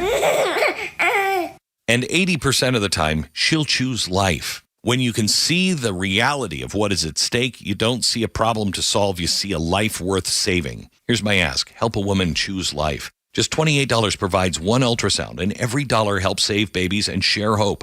Donate. Dial pound 250, say the keyword baby. That's pound 250 keyword baby, or visit preborn.com/Beck. Preborn.com/Beck. Welcome to the Kimmer Show. Kind of caught the Kimmer off guard here. Let's check in with Pete. We got to stop doing this 4:30 thing where, I have all the stuff in the morning and then things change. All right, you had 12 stories you sent out. Well, I tried to keep it down a little bit. 7. You've done 7. Oh, my God. Well, yeah, that's a good sign. Yeah, you got to pop them along. Got to keep the people going and find out what's in the world going on there. So I'm pretty impressed with that. I have to say. Almost have information. Almost feel like I earned that $4 an hour, baby. It's a hell of a far cry from my first radio job in 1965. That was $1.22. What's that? Y'all are getting paid? Well, I get car wash tickets, and discounts at Kroger. 4:35. Kimmer, Pete, Flounder, and Volcano double talked. I'm loving it. To the phones, take a priority. Adam, I think it is. Adam, welcome aboard. Adam, how you doing, sir? Hey, Semper Fi. Good afternoon, guys. Yeah, about these late night comics. Yeah. The last really funny one, even though he was probably a liberal, was Jay Leno, because he was able to make fun of both sides, but not just be a pompous, arrogant jerk. Yeah, I agree. Although he wasn't as popular because he was on late at night, but the late show with Tom Snyder, I used to enjoy the hell out of that, but that was a whole different kind of thing. But also David Letterman. David Letterman would make his top 10 list stuff on both pro and con and everybody else. And later on, he kind of got a little political, I think. But David Letterman, did the old fashioned kind of just freaking entertainment, make them laugh, have fun, and learn new things, see people they haven't seen before or whatever. I mean, how hard is that? It seemed he'd love to do that. On a good note, Greg Gutfeld is kicking all their butts in the ratings, and he's on an hour earlier. That is true. He really came out of nowhere with his little quips when he was on the 5, and then they gave him his own show. Was it like last year, I think? Did he start? I think it was fairly new, not long ago. And I think he's number 1 in the late night talk show ratings or the late night TV ratings, and doing great. So I'm happy for him. Adam, thanks, man. I appreciate it. Guys, Semper Fi. Thank you. Semper Fi. Craig Ferguson was really good too. He wasn't really even political. Yeah, but he didn't. You couldn't tell where he was coming from. I don't. He was just funny. I forgot where he was. Was it HBO? Where was he on? It was CBS. It was CBS after. I never. That he followed. I don't think I ever. Well, it was a sign of the times, I think. Jim Comey indicted, former FBI director. Let's go live to Washington. Here's the Justice Department. In the Eastern District of North Carolina, it doesn't matter who you are. We take all threat cases seriously. There's something different. And prosecute anyone who violates federal law, regardless of title or status. Threat case, I don't know what that means. And he just left now. Kash Patel, FBI director. Thank you. As you heard from the Attorney General, the U.S. Attorney, former FBI Director James Comey, has now been indicted for 2 felony counts. Yeah. While many of you may read this indictment and view this matter as a simple investigation, it is the farthest thing from that. Every single investigation this FBI and our partners at the Department of Justice undertake, especially those that involve the threats to harm or hurt or even kill individuals, whether they hold public office or civilians in our country, are met with the same measure of investigative prowess and tools and personnel in partnership with the Department of Justice as anyone else. As the U.S. Attorney indicated, James Comey will be afforded every matter of due process under the United States Constitution. And as the Attorney General indicated, this has been a case that's been investigated over the past 9, 10, 11 months. These cases take time. Our investigators work methodically. They are career agents, career prosecutors who work these matters. They call the balls and strikes in the field as they see fit, pursuant to the facts of the case and the law. They took that information and made a presentment to a grand jury, a jury of peers in the district in which the alleged crime took place. And that grand jury spoke, and that grand jury returned a 2-count indictment against James Comey. James Comey allegedly threatened the life of the President of the United States. And as you all now know, shortly after posting that threat, he deleted that threat. and then issued an apology. All of that information was presented to the grand jury, and Mr. Comey will have his day in court and his ability to speak to a jury of his peers. Thank you. And now the Attorney General, Acting Attorney General. Thank you. We'll just take a couple of questions. Mr. Attorney General, the Justice Department in this filing today also issued an arrest warrant for Mr. Comey. Is it your belief that he is a continued public threat? And is there a request also for detention that you anticipate will be made in this case? So the Department of Justice does not issue arrest warrants, grand juries do. And so the grand jury returned an indictment and arrest warrant. I expect that there will be communication with Mr. Comey's counsel, and we'll go from there. This case will proceed like hundreds of others do every year. There will be some sort of arraignment set by the judge or assigned to the magistrate judge, and when that happens, you'll know about it. Handcuff his traitorous ass. Differently from the last time he was indicted. That's my reference. In this case, the department requested an arrest warrant, right? Well, I don't think that it's public or clear what the department requested. The grand jury issued an arrest warrant. Go ahead. Yes. Sir, how will you prove intent when, as the director had acknowledged, Mr. Comey said he did not associate 86 with doing harm, and he took it down promptly, said it was political speech, not an intent to harm the president? Well, it's not. This case was indicted today. This conduct occurred about a year ago, May 15th of last year. There's been a tremendous amount of investigation. And how do you prove intent in any case? You prove intent with witnesses, with documents, emails, with the defendant himself to the extent it's appropriate. And that's how we'll improve intent in this case. And so I think that talking about what Mr. Comey will or will not do if there's a trial, when there's a trial, it's very premature for me to do that today. General Blanch, I wanted to ask you a quick question about, there's a number of other different types of conduct Comey has been accused of over the past. One of them is abuse of FISA warrants. I wanted to ask if there's anything that we could talk about today in regards to that, but on a separate matter, if I may ask, any more updates about the ballistics forensic analysis with the shooting that happened over the weekend? So on the first question, no, there's nothing else to report about any investigations or anything involving Mr. Comey except the indictment that was returned today by the grand jury.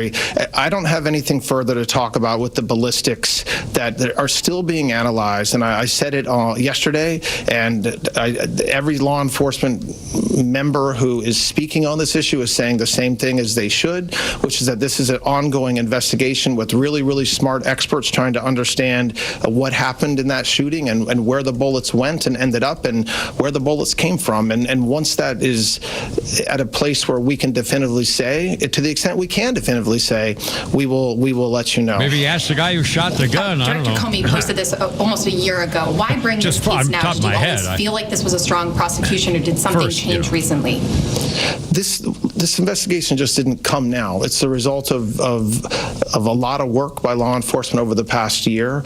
We don't time when we bring cases around anything other than when the investigation is at a place where we should go to the grand jury. Reporters and that's exactly are trying to pick this apart in this case as well. As a former FBI director, you may not agree with what he did. Should he be able to turn himself in as a former FBI director? He's not a flight risk. Yeah, don't I didn't say he can't turn himself in. So he's not under arrest right now, and he may be able to. I don't know whether he's under arrest right now. I'm here talking to you. The grand jury issued an arrest warrant. I think that the way that this happens is different in every case. It's fact intensive. It depends on who the defendant is. It depends on whether he has counsel. It depends on what the judge wants done. And so I don't know when the judge will schedule an initial arraignment. If that will be scheduled by the magistrate or the district court judge, I am sure. I don't know if you want to speak to that, or if it's just something that will come up in the next coming days. You'll know when it happens. As far as what Mr. Comey does between now and then, I'm going to leave that up to the line prosecutors in the Eastern District of North Carolina, the FBI agents, and the work that they're doing. Explain why, Director Patel, maybe you said that it's a complicated thing. A lot of people might think it's an easy case. Why did it take so long? I know that you guys chose to go with this now, but to the layman just looking at this case, or layperson looking at the case, it was an Instagram post. He apologized. Why did it take so long? Well, I'm not going to get into the details of the investigation itself, but a lot of these cases, you could look at when the threats were made and when charges are brought. They're not easy cases. And so we have to, there's a communication that's sent in allegedly in this case. And so that means that we have to look at devices. Mr. Comey is a lawyer. He has lawyers. So to the extent that we're looking at materials that are potentially privileged, we have to get a wall, set up a wall and let totally independent lawyers look at those. And so that doesn't happen overnight or quickly. And the statute of limitations of this is 5 years. We brought it in under 1 year. So that's really where we're at. It's clear that you don't want to talk specifics today. But to the American public, can you at least give us a sense of whether you have hard evidence or evidence that shows that Mr. Comey intended for President Trump to be harmed? And then secondarily, for critics who say, where does free speech end and an actual threat of violence begin? I don't know what critics say that, especially today, but it's not a very difficult line to look at, and it's when not you threaten somebody. a difficult line for one to cross over one way or the other. We cannot. You are not allowed to threaten the President of the United States of America. 86-47. That's not my decision. That's Congress's decision and a statute that they passed that we charge multiple times a year. And so whether there is a defense, as you just described, maybe there is, but the government will have evidence. I am not going to talk about the evidence that we have. That's unfair to him. It's unfair to the prosecutors, but it's enough to say that the grand jury returned an indictment. They're just trying to support Comey. Thank you, sir. Mary Margaret with the Daily Wire. Should we expect more indictments of this sort? For example, in 2020, Gretchen Whitmer did a TV hit with 8645 on her desk in the background. Is that the kind of thing you would pursue? And then just really quickly, should Comey expect to face more charges for his role in the Russia collusion investigations? Yeah, that was the other I'm not going to comment on other investigations involving Mr. Comey. He was indicted in the Eastern District of Virginia. That was dismissed on procedural grounds because of the judge's finding regarding the U.S. attorney. So that case is under appeal. As far as other investigations that are happening, it would not be appropriate or fair for me to comment on that time. As far as other incidents of threats against the President of the United States, those will be investigated. Every case is different. The facts are different. Who makes the threat matters. What the threat says matters. You're right. The question about intent matters, and we have to prove that. That's something that's our job, and that's something that prosecutors will have to do in front of a jury at the right time. But you cannot compare. It's not fair to the American people. It's not fair to the defendant, and it's certainly not fair to the prosecutors to compare, well, if you did it here, why didn't you do it there? Every case is different, but there's one thing that will never be different, which is that you cannot threaten to kill the President of the United States. Full stop. All right, thanks a lot, guys. Excellent. That's it, acting Attorney General. Did you notice, even the first reporter, he said, well, talking about, Donald Trump wanted to have Jim Comey arrested, and he said, whoa. Donald Trump's got nothing to do with having him arrested. The grand jury had him arrested, wants him arrested. I mean, do you see what they're trying to do? They're trying to blame Donald Trump for everything and trying to defend Jim Comey, who ought to be in prison. He was responsible for all that stuff and helping Hillary Rodham P. Stinky Fart Cabbage, who erased thousands, tens of 30,000 emails that were under federal subpoena. And the FBI director, whose business it was none of to get involved in it, said, well, we aren't going to charge her. That was not his decision, but he got away with it. What a bunch of scoundrels. And talk about the swamp, my God. 447, it's 106.3. It's Tuesday. Braves are back in town. Sunny and beautiful day. And we got Flounders Funny coming up and actual news and stuff. And look out. Here we go.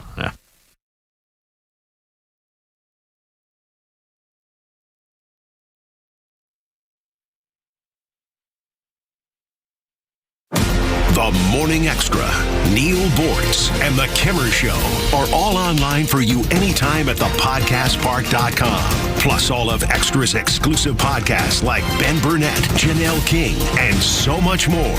All at thepodcastpark.com. Presented by Associated Credit Union.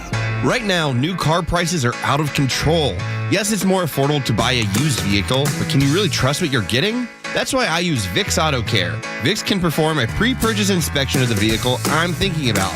They'll check it out from top to bottom, so I know if there are any potential problems.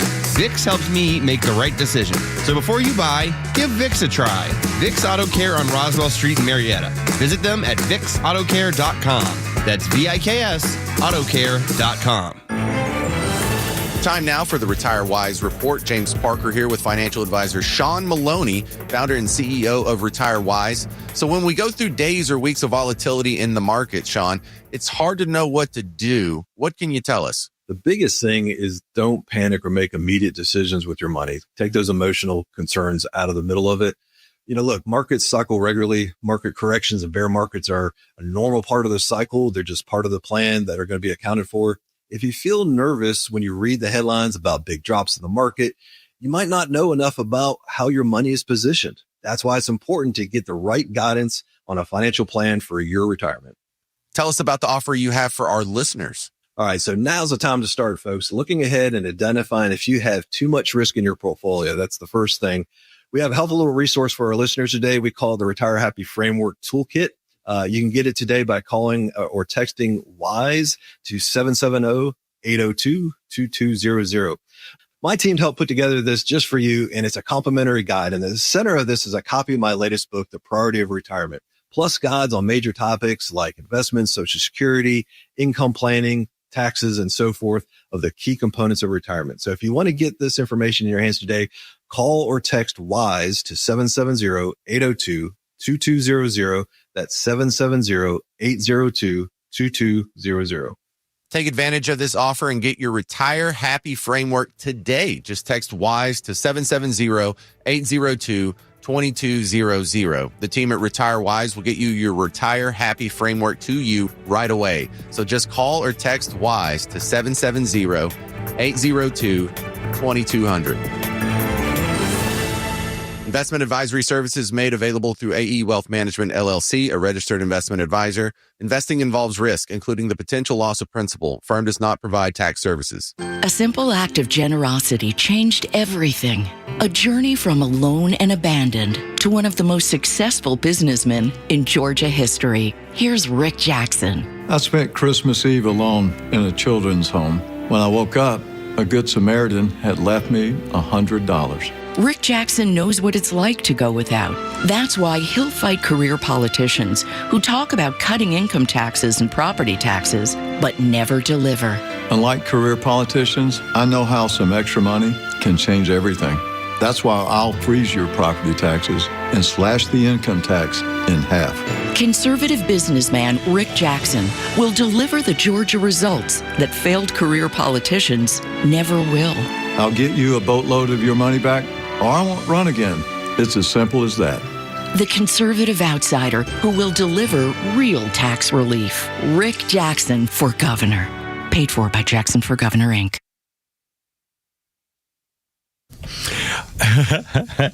Hey, Blondie. I think I'll use it. Look out. Yeah. It's Blondie, all right. In 1979, taken from their third album, Parallel Lines, Blondie's Heart of Glass, #1 in America, the first of their 4 chart toppers in the United States, 1979. Debbie Harry and Chris Stein wrote an early version of Heart of Glass. They had called it Once I Had a Love. They wrote that in 1974. The original version was inspired by the famous Hughes Corporation's hit disco song, Rock the Boat. Rock the Boat, baby. Remember, that was a great song. Don't tip the boat over. Anyway, Blondie. And she got her name, took her name Blondie from a truck driver who yelled at her crossing the street one day, "Hey, Blondie." And it stuck. I hold everything to the phones, taking priority. Scotty, the window guy on the radio. How's it going, man? What's up? Kimmer, Semper Fi, welcome home, my friend. How are you doing today? On the right side of the grass. What's going on? I am too. Davis, how you doing, my brother? Thank you, man. Pretty good. Upright and mobile. I just have a question. Yeah. About 3 years ago, when you guys had your podcast, yeah, I actually called in and called out Comey, and now it's all coming. My next question is, how many lives does Trump have? Because, damn it, 3 times he's been attempted assassination. How many lives does he have? Well, and frankly, I know they're going to do it again. I get, he's still got, a year and a half, 2 years and a half in office or whatever. They're going to try it again. And I'll bet you that when he finally retires, assuming he makes it out alive of this office, when he retires, he'll never be safe. He and his family will never be safe, ever. I think Iran might be part of this, honestly. I mean, but now think about trains as far as airplanes. Yeah. Do you think they're going to step up their security for people? Because if you can get on a train with a shotgun, 3 handguns, and a long rifle and 9 knives, and travel across the country, where am I wrong? Because I know. you book yourself at the damn hotel that the president is going to be in, and you get through and you're able to do this. I know. We'll see. I mean, obviously, there's going to be a review of what happened over the weekend, and I think it's going to be pretty serious. And I'll bet you people are going to be in some trouble because it just didn't turn out the way it could have, and it could have been much more horrible. Anyway, all right, Scotty, got to go. You're killing me. 4:55. And I don't know. I mean, it's Donald Trump. No one's ever been such a target in the history of American politics. Can you think of even in trying to read in history? Has there ever been a president who has been such a target of violence, not only of hate and interrupting everything he does every day, going to court, lawfare, judge fair, all that crap? I mean, violence. Has there ever been a president who's been more of a target of violence than Donald Trump ever? What do they think's going to happen if they succeed? You'll have J.D. Vance in there, right? Yeah. And he'll be in there for a while. Who is stronger Republican than Donald Trump, too, yeah. He can solidify his case for, winning the next election. Yeah. I don't think they've thought this through. They haven't. They just want to kill him. If they let Trump just finish his thing, he's gone. Yeah. It's over. Then they can concentrate on putting their person back in there. Yeah. But if they kill him and make him a martyr and put J.D. in the White House, look out. The whole thing is just, the fact that we're even talking about it. How is it possible that we're talking about the chances of our president being assassinated after all those attempts and maybe finally this is horrible. It's just horrible. And do they think we're going to forgive them? Yeah, do they think we're going to work with them? Yeah. Do they think life's going to be easier for them dealing with us? We need to treat them the way they treat us. Remember all those Democrats who have said we're coming after the Republicans. They're going to arrest every ICE agent. They're going to arrest everybody who worked with Donald Trump. Everybody who worked with ICE, they want to put under arrest when they take control. Well, how about we need to form militias and protect them? Let's be ready. Neighborhood groups, we got to be ready because they're coming after us. They said it out loud. We are going to arrest everybody in the Trump administration. The members of the cabinet who helped Donald Trump with his warmongering and stuff. They're going to arrest the border patrol. They're going to arrest them all. They're coming after him. Not since the French Revolution and the Soviet tribunals and stuff have we seen a party like the Democrats threaten to do and turn our whole country upside down. Yeah. That's not, as they claim, democracy. It's not a republic. It's Marxism is what it is. It's not protecting our country. It's protecting their power. It's anarchy. Yeah, exactly what it is. They're the true insurrectionists. I just hope one day we can finally prove it all and show it all and do it all. And I don't know if we'll ever get to that point. Although, we're starting hell of Comey. And again, this is the story. There were two different stories. One, that Comey lied to Congress about being a snitch and feeding reporters. The second one was a business on the beach where he had those the shells and wrote 8647. 286, somebody means to kill him. 47 was the 47th president, Donald Trump. And that's why he's being arrested for threatening to kill the president of the United States. That's well, if Whitmer did it too, arrest her. Whitmer had a thing behind her shoulder in her office saying the same thing. Yeah. Two terms ago, yeah. Flounder's funny. Here we go. A volcano. What do you got? A little something there for us? Here's a question. How many people here grew up with an unfinished basement? Okay. How many people grew up with a finished basement? Rich kids. If you grew up with a finished basement, you don't know fear. You don't know what it's about. You don't know about cement walls and pipes and a cracked window with a little cat outside, like, leftover stuff from the people that lived there before you. You're like, Mom, what is this? She's like, never mind, get the Halloween decorations. You're like, but I'm scared, Mom. Get them anyway. I just remember going downstairs. We had a back room that was all by itself, and I'd be doing my laundry, and every time I'd do my laundry, I'd be like, okay, I know there's a guy in the back. He's on the lam from jail right now. Just be cool. Just be cool. Nothing's wrong. Nothing's wrong. He doesn't know you know. And I'd walk real slow, and I'd be like, no big deal, no big deal. And then when I got to the stairs, I'd be like, right up top. And I'd look down and be like, not today, buddy. Not today. And who is that? Mr. Jay Larson. Jay Larson. All right. New guy I found. He's pretty funny. There you go. And let's see, coming up on 5 o'clock, we do have Holy Crap at Sports coming up. Pete Davis doing better every day after major surgery and doing fine. We got that coming up. We have another Flounders Funny. We have your phone calls and stuff to talk about, including the topic of the day, including the scandals. And notice that all of a sudden now Donald Trump's got his people working and more people are being charged and arrested and investigated. And it's all coming up. You'll hear the latest here on 106.3. Almost 5 o'clock on the only news talk radio station in Atlanta that doesn't really suck. Look out.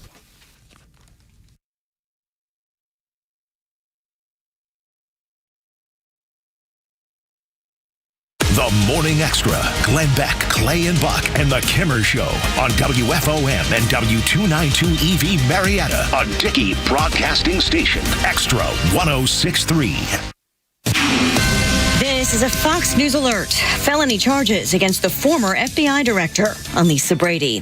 The Justice Department confirming the indictment of James Comey by a federal grand jury in North Carolina over a social media post on a beach showing the numbers 8647 written in seashells, which prosecutors say amounts to threatening the president's life. The first count is that on or about May 15th of last year, he knowingly and willfully making a threat to take the life of and to inflict bodily harm upon the President of the United States. Acting U.S. Attorney General Todd Blanche says the second count is transmitting a threat to kill the president through interstate commerce. While this case is unique and this indictment stands out because of the name of the defendant, his alleged conduct is the same kind of conduct that we will never tolerate and that we will always investigate and regularly prosecute. Blanche acknowledging they'll have to prove intent. Comey's post did not claim responsibility for the shells, and he has said he considered it political speech, not a call to violence. A previous unrelated case accusing Comey of lying to Congress was tossed out by a federal judge who ruled the federal prosecutor involved was not legally appointed. Britain's King Charles celebrating the shared bonds between the U.S. and UK while also acknowledging they don't always agree. Ours is a partnership born out of dispute, but no less strong for it.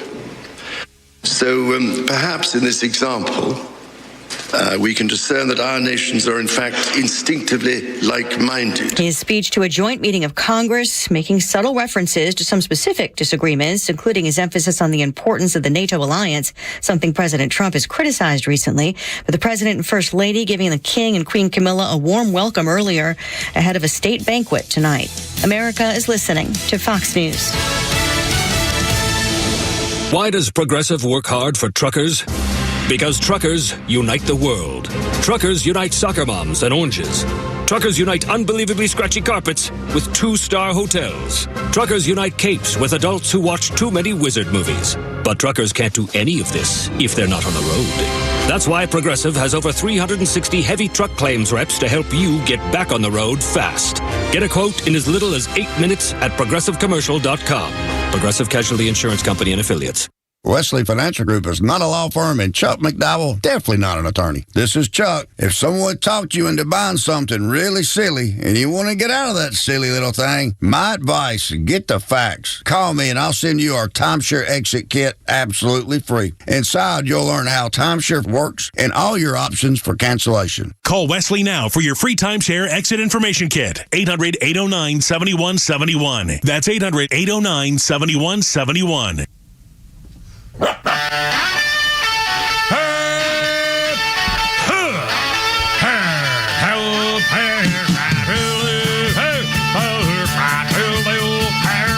Let's get it together, ladies.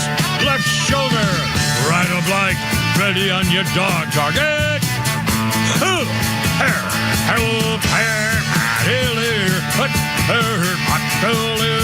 Road guards out.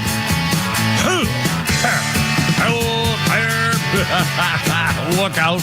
It's only me. It's only the Kimmer with Pete Davis in the mountains of Macon, and he's doing better every day. Holy crap, it sports is coming up. And more shenanigans in pro baseball. This is really getting pretty fun, I think. Anyway, the Braves are back in town. We'll talk all about that kind of stuff. And Volcanoes on the board. Flounders here. We're all having a little happy, beautiful little Tuesday afternoon. I just saw, we were talking earlier about how the Democrats aren't going to stop trying to kill Donald Trump and talking about him. I just saw a smear now on Fox News in the 5 o'clock start, and it showed Governor of Illinois, J.B. Fatzker, who was saying, when they asked him about, all you Democrats are calling Donald Trump names and stuff like that, and J.B. Fatzker actually said out loud, I can call Donald Trump a Nazi because I can prove he's a Nazi. J.B. Fatzker said, I can prove Donald Trump's a Nazi, so I'm not going to stop calling him a Nazi. The hateful words are still going on. They're doubling down. They're not stopping. Huh? Yeah. Just like Schiff could prove that the Russian thing was true. Yeah. And by the way, Adam Schiff for Brains was the same guy who got a faked phone call that he thought was real from somebody who recorded it and said, hey, I can get you a video of those hookers going to the bathroom on Donald Trump. He said, oh, yeah, that'd be great. If you can get it to me, how can you get it to me? Couldn't wait to try to get the video. So-called, it's all fake. It was all part of the Russian collusion thing. Remember the Ritz-Carlton in Russia, in Moscow.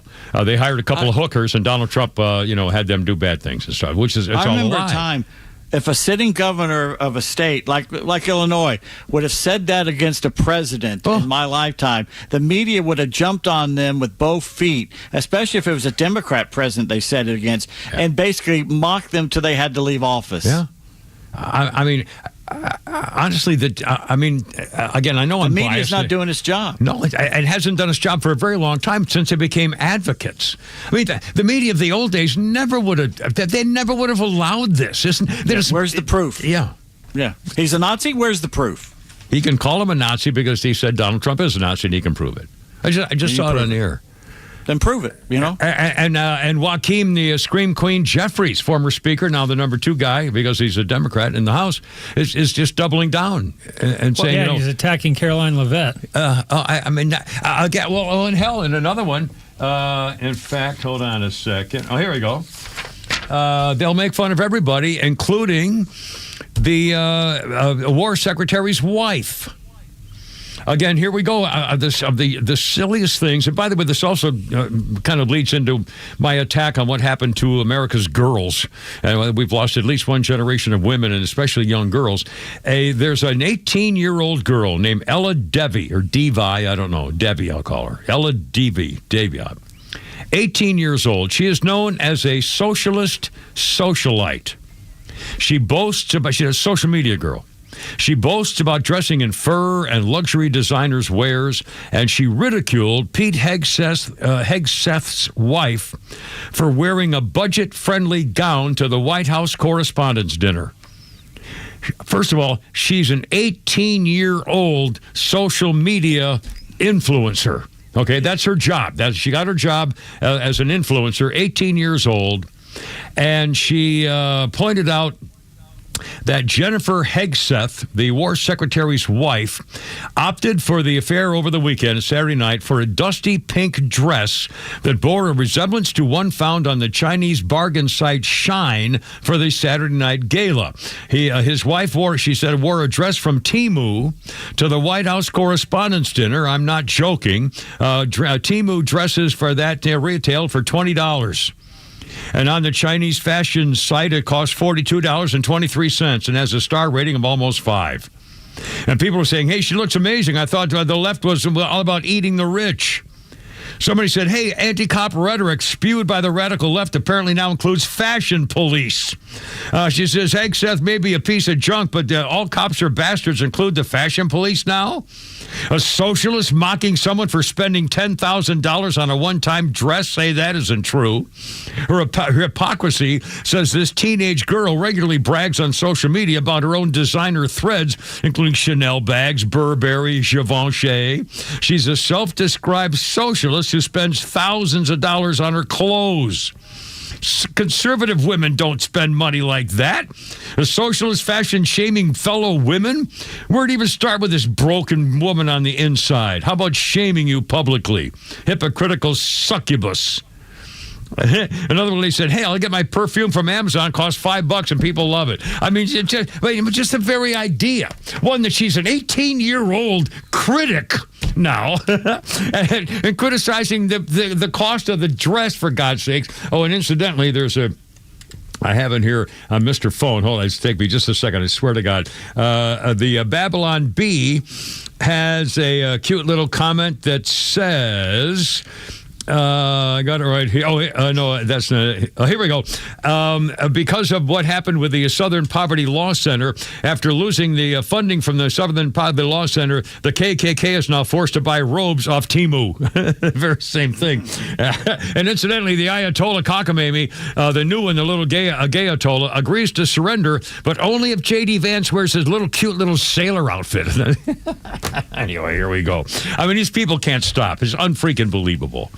And just nonsense. All right, now some of the things of the day. James Comey, former FBI director, being indicted a second time. But there are two different charges against James Comey. The one that originally was launched last year was about him lying under oath in Congress during testimony about whether he was the guy who was giving out information which was classified and that he should not be releasing. He denied it, even though the person he gave it to clearly indicated that he was lying about it, and they caught him. So, and that was the case where the judge threw it out because the acting prosecutor wasn't legitimately appointed, apparently. So that's still open. That's not done. They appealed. Donald Trump's administration is appealing that decision. So when that happens, when that gets cleared up, that's still a charge against Comey, and that's perjury. That's perjury in Congress. I don't know how he can escape that one. I can see he can get away with this thing about the rocks on the beach, the seashells on the beach or whatever, where he was on. You remember, this was some time ago, less than a year ago, about a year ago, and on the beach, and he supposedly pretending that he came across this on the beach. He obviously put it there. A bunch of shells or rocks, whatever, that said 8647. To 86 somebody means to kill them. Hey, we got 86 that project, to kill that project. And 47 was Donald Trump's presidency number. 8647 killed President Trump. And so that's the charge, and that they've used a new prosecutor, and they're starting that all over again. So we'll find about that. Also, let's see. Anthony Fauci's top advisor has been indicted by the Department of Justice for hiding materials that were requested by Freedom of Information Act and changing and concealing, destroying evidence, and using federal records to evade Freedom of Information Act records and so forth. This guy is 78 years old, David Morenz, and he made the idiot comment of telling somebody to tell Fauci about how they can hide emails so they don't get caught. For example, there's no worry about freedom of information. I can either send stuff to Tony on his private email or just hand it to him at his house. They'll never know. Another, I learned from our lady over there, here's how to make emails disappear after I've been subpoenaed, but before they start the search.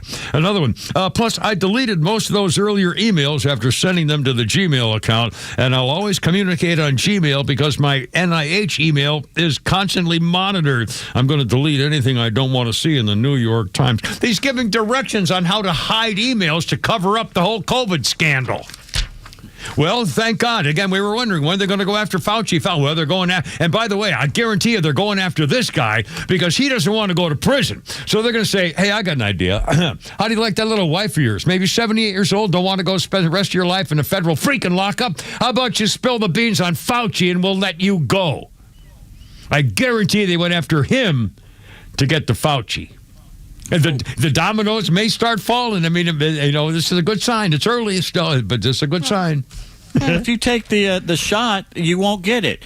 Well, okay, you may get it, but you won't get sick. Okay, Yeah. You might get sick, but you're not going to pass it You're on. not gonna Well, you might pass it give on, it but you're not to- going to get real sick. No, yeah. Okay, well, you might get real sick, but you're not going to die. Oh, Yeah. well, yeah, okay, maybe you'll die, but it's totally safe to take it. Yeah, plus go those 6 feet circles. If you go to the 6 feet circle, you'll be fine. And the 6 Lie feet was all after crap lie. because it was Yeah. 10 feet, but they felt that was too inconvenient. Nobody so would they- believe it. Yeah, couldn't make it that big a And he circle in admitted. Publix. The mask was worthless. Yeah, it was a show. In fact, it was even worse because it held in the bad stuff in your face. It didn't let it go out. Anyway, I mean, oh my God. Anybody who read the stats from the first month could see they were lying. Yeah. And they're finally being caught. And I guarantee you they got him to get the Fauci. All right, 5:13. Holy crap, we got special coming up here. And it's all on 106.3. So everything's good. Braves back in town coming up. And more exciting baseball news, too, man. The shoes are falling. Coming up. Look out. Here we go.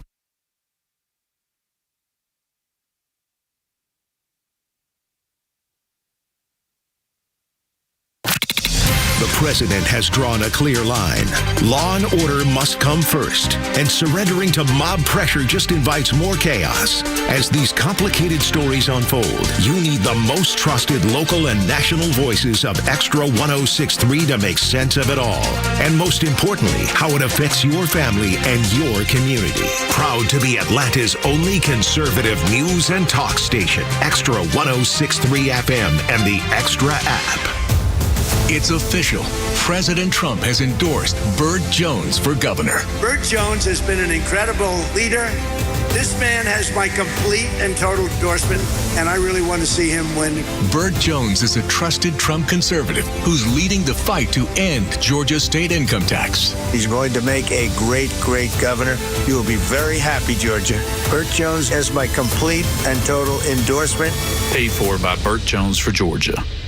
The best time to shop for a new car is when selection is strong and the offer is clear. Right now at Marietta Toyota, the new 2026 Toyota Camry is all hybrid and in stock. It's built for commuters with exceptional fuel efficiency, up to 53 miles per gallon in the city. Voted Best of Cop, Best New Car Dealership, and Best Dealership Service Center. Here's the difference you don't get everywhere. Every new Toyota comes with our nationwide lifetime powertrain warranty, unlimited time, and unlimited mileage for as long as you own your Toyota. For well-qualified buyers, special APR financing is available on the new 2026 Camry, 4.99% APR for 72 months. We're right where we've always been, Cop Parkway South, just north of Truist Stadium. Marietta Toyota since 1975. We've been here and we'll be here for you. 4.99% APR for 72 months with approved credit through Southeast Toyota Finance. Not all buyers will qualify. Offer ends May 4th, 2026. Lifetime powertrain warranty included with every new Toyota purchase. See dealer for details. One of the hardest things to do is to walk away from a paycheck. As retirement planners, MasterPlan knows how hard it can be to pull the trigger on your own retirement. Don't go it alone. MasterPlan is a holistic retirement planning firm that works with you to create a retirement plan to help maximize your golden years. Through income planning and money management, legacy planning, and tax planning, we create a plan specifically designed for your life. Enter retirement with confidence. Contact MasterPlan to analyze your retirement outlook and create a plan that's right for you. All initial consultations are complimentary, so contact us today and begin your pursuit towards peace of mind. Visit masterplanretire.com. Masterplan Retirement Consultants. Plan well and prosper. Advisory services offered through Master Plan Retirement Consultants, Inc., a registered investment advisory in the state of Georgia. Insurance, tax, and commodity services offered through Fricks & Associates, Inc., DBA Master Plan Retirement Consultants. The aforementioned are affiliated companies. Our founders believed that freedom wasn't just a word. It was a way of life. The freedom to move, the freedom to pursue what matters most, the freedom to live fully. But pain has a way of taking those freedoms from us. That's why Relief Factor exists. My pain had become so bad years ago that I couldn't paint, I couldn't work, I couldn't sleep. I was barely holding on. I was losing hope until my wife forced me to try Relief Factor. I didn't think it would work because it's 100% natural, drug-free, blah, blah, blah. But it absolutely broke the back of my pain. It might work for you. Over 1 million Americans have found relief and reclaimed parts of their life they thought were behind them. So this year, as we celebrate 250 years of freedom, ask yourself the simple question: are you living with the freedom you deserve? Relief Factor gives you the opportunity to live pain-free. Get your life back. the life you'll love. Try Relief Factor today. $19.95, 3-week quick start. Ready for you now. ReliefFactor.com or call 800-4RELIEF. 800-4-RELIEF. I'm not making this up. I saw an article with Lisa Kudrow from Friends said that their Friends stars are still getting residuals every year from the show when it went off 22 years ago. The residuals every year, $20 million. And now, holy crap, it's also Sports with Pete Davis. Yeah, we hope. Just before we started doing this, my voice just crapped out. So we'll just see what we can do. Take your time. We'll be fine. All right. The Braves begin a 3-game home series against the Tigers tonight. Lefty Martin Perez for us, righty Casey Mize for Detroit. He is 2-1. Perez is 1-1. Dominic Smith, the DH tonight. Right-hander Didier Fuentes recalled to Atlanta as Dylan Lee goes on the paternity list. Meanwhile, Ha-Seong Kim starts his rehab stint tonight with Double-A Columbus. Sean Murphy continues to get better in Rome with the Emperors. Spencer Strider's next start will be up here with the big club since he's finished his rehab assignment. Hurston Waldrep will start throwing next week, hopefully from the bump. And Raisel Iglesias already has started throwing. Skipper Walt Weiss still optimistic that Spencer Schwellenbach might be back in the second half of the season. Think of all these guys coming back. Yeah. They're the best team in baseball right now, and they're going to get like a third of the team if they can get them back. Well, this could be fun. It's amazing. I think we're going to have to make a trade. They just get these guys back. Yeah. By the way, he was good at beating the Braves in the playoffs, but nobody else. Rob Thompson has been fired as manager of the Phillies, replaced on an interim basis by World Series title Black Cat Don Mattingly. He's never won one. Don Mattingly. Any coach, manager, or player, never won one. The job was offered to the recently fired Alex Cora, let go last weekend by the Red Sox. Cora said, "No, thank you." Who the hell would want to move to Philadelphia? Wow. He wants to spend more time with his family. Smart move. Frankly, the Phillies are a team that aged almost overnight. The likes of Bryce Harper, Aaron Nola, they're not what they used to be. Yeah. The Phillies are 9-19, have lost 11 of the last 12 games, entered today tied with the Mets for the worst record in Major League Baseball. Thompson won 355 games, lost 270, signed a contract extension in the offseason through the 2027 season, and has already been fired. Yeah.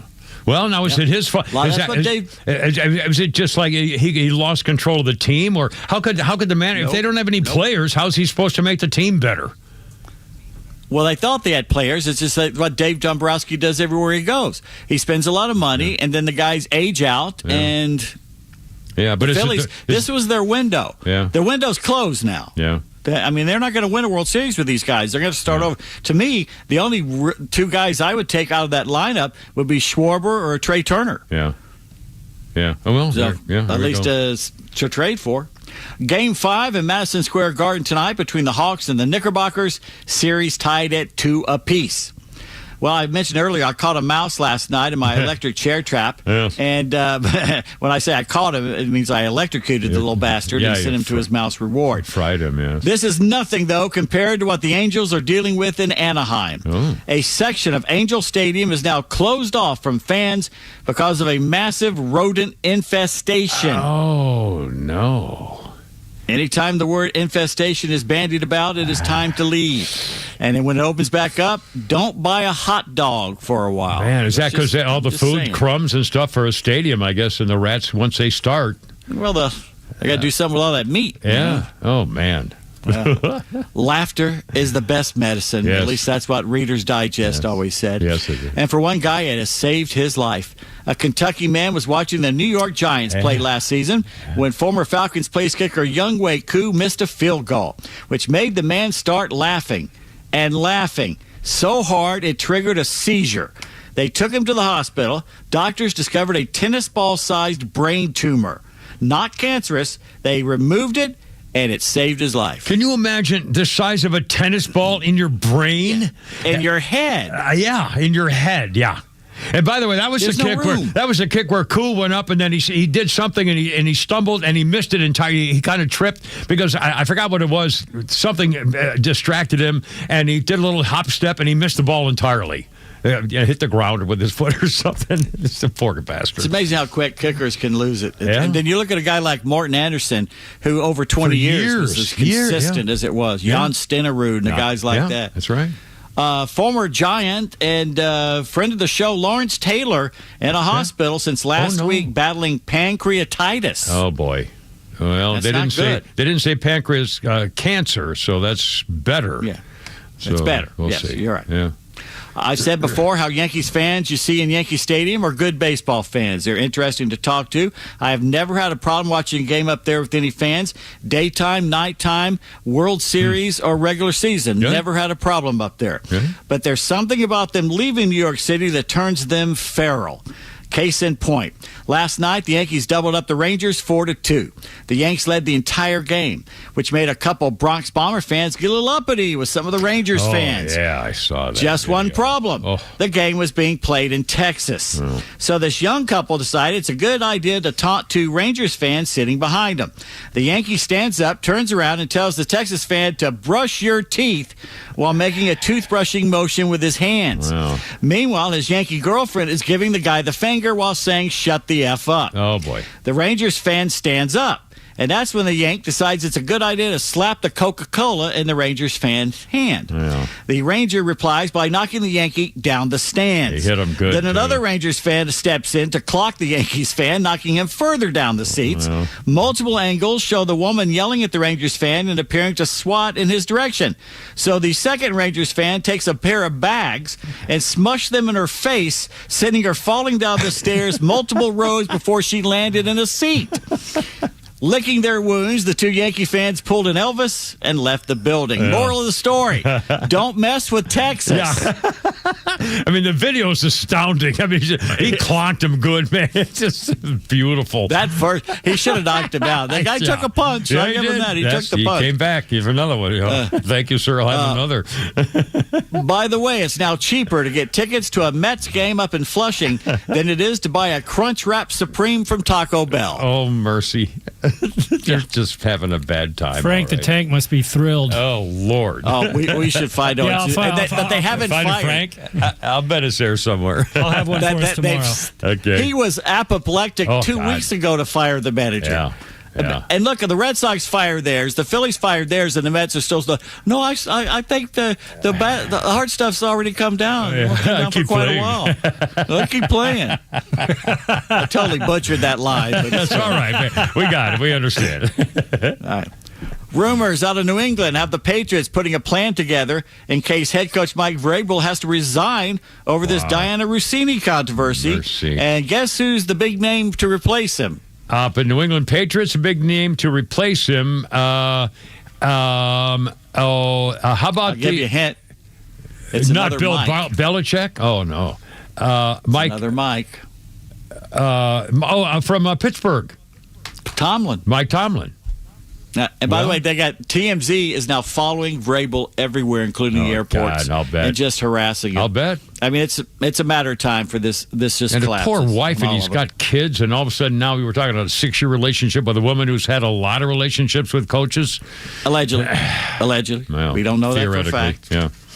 She is from New Jersey, though, so that's not a plus sign in her favor. I mean, what a shame. How's his wife? I mean, what a... In fact, I heard. In fact, who's the Michelle Tafoya? Is that used to be the sports girl who's now running for the Senate in Minnesota? And I think it was yesterday I heard her being interviewed on the air, and they asked her about, as a female reporter, I mean, how do you feel about this woman in the hot tub? And she said, "Oh my God, I would never in a million years be in a bathing suit with a coach for a football team that I was covering. How the hell can you explain getting in a hot tub with a coach you're covering in a bathing suit?" She said, she couldn't even fathom such a thing, let alone all that stuff. Rossini allegedly put a Spotify playlist together with Mike Vrabel. Oh, my, to hear their favorite music together? Oh, yeah, and God. it was called Turning the Page, I think was the name of it or something. How's the wife going to do that? I mean, that's even worse. I mean, that's as bad. That emotional cheating, I honestly... It hurts women in sports journalism because the next good-looking or cute one that has any kind of... And the thing about Rossini was, and she was entertaining, but the giggling all the time. The constant giggling and carrying on like she was a college kid or something like that. It's like, come on, you've been around a while. You're supposed to be a little more professional about this. Well, the whole thing is just really... freaking ugly. On this date, 1950, yes, Abilene, Texas, Blue Sox Stadium. Jim Martin is the Pampa Oilers catcher. He's behind the plate. He's 20 years old. Lightning strikes him because he's wearing metal and all that stuff. Yeah. His mask was shot 20 feet past the pitcher's mound from the bolt of electricity. Whoa. So what do you think happens? He's back in the lineup the next night. Wow, that's unbelievable. Well, we were real men back in 1950. Holy smokes. I mean, blew the mask off 20 feet past the mound, and he's alive? Mask. Yeah. Ooh. That's amazing he's alive wearing all that metal. Yeah. Definitely. Holy smokes. It was on this day. Oh, yeah, I'm sorry. You got more things on that's history? it. Go ahead. On this, I got a little history thing for you. I got to get Mr. Goggle here, Mr. Froggy. Hold on. Here we go. In 1988. Speaking of the Mets and the Filthies of Philadelphia, in 1988, the Baltimore Orioles set an American League record by opening the baseball season in 1988 with 21 straight losses. Oh, my God. I remember that. And then Minnesota beat them 4-2 for number 21. In their next game, they broke the streak by beating the White Sox 9-0. And then they lost the next game and set another record. It had another record of 1-22 in April. Oh, my God. So they set a record at the beginning of losing 21 games straight. Then they won a game. Then they lost 22 straight, which is the worst single-month record in baseball again. The Orioles in 1988 finished the season 54-107. But they set two losing records in the same season. Now, was that when Cal Ripken Sr. was the manager? The manager and he got fired? may well be. 88. And Frank Robinson took over for him? Or first black manager in baseball, as I recall. Actually, it was Buck O'Neill with the Cubs back in the 60s. Yeah. And, of course, he doesn't get credit for it because it was like he stepped in or something like that. Yeah. Well, Robinson was hired by the Indians as officially the first. Yeah. Yeah, good point. And a couple of birthday sports actions here, Pete Davis. Birthday, John Daly. It says here, loves golf, sex, smokes, and booze, and gambling. John Daly has lost $55 million gambling.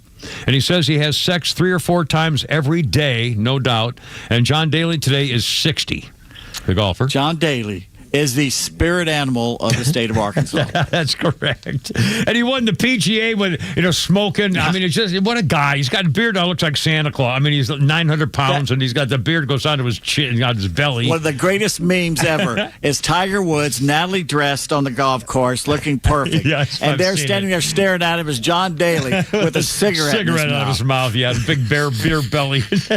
A beer. And Barry Larkin, the Hall of Famer. Was it Cincinnati or St. Louis? Barry Larkin. Shortstop, Cincinnati Reds. Yeah. Barry Larkin is 62, Hall of Famer.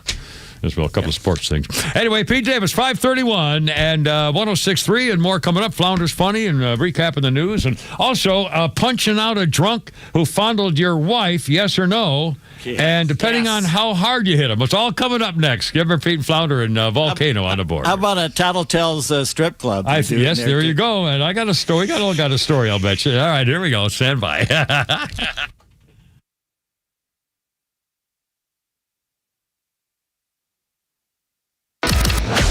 Stream Atlanta's only conservative voice anywhere you go with the Extra 106.3 app. Now equipped with Apple CarPlay. That means you'll always have Extra's crystal clear HD stream right on your dashboard no matter where you are. Download the all-new Extra 106.3 app now and start streaming. Truck Month is here, and nobody does it better than Jim Ellis Chevrolet. If you've been waiting for the right time to upgrade your truck, this is it. Right now, Jim Ellis Chevy is stacking the savings, helping you save nearly $12,000 off MSRP on a brand new 2026 Chevrolet Silverado 1500 RST. We're talking dealer discounts, supplier pricing, customer cash, and bonus cash, all combined to deliver serious savings. Now, if you qualify for additional offers like Costco incentives, you could drive your new Silverado home for even less. Take Silverado stock number T161 116. Its MSRP is $68,420. After Jim Ellis and manufacturer discount, sale price is only now just $56,564. Just add TABT and state fee. Anybody can advertise a sale. No one does Truck Month like Jim Ellis Chevrolet. Shop a huge selection of Silverados ready to go. Enjoy transparent pricing and a buying process that's just fast, easy, and built around you. Shop online at JimEllisChevrolet.com or visit Jim Ellis Chevy on Peachtree Industrial just inside the perimeter. Jim Ellis Chevrolet. Together, let's drive. Is your phone really more important than someone's life? When you take your eyes off the road, you're not just putting your life in danger. In fact, 2 out of 3 people killed in distracted driving crashes in Georgia were not the distracted driver. It could have been a family, a college student, a little girl. So when you're tempted to scroll, don't pick up. Think heads up. You never know whose life you could save. Sponsored by the Governor's Office of Highway Safety. You hear bail bonds and you think one thing.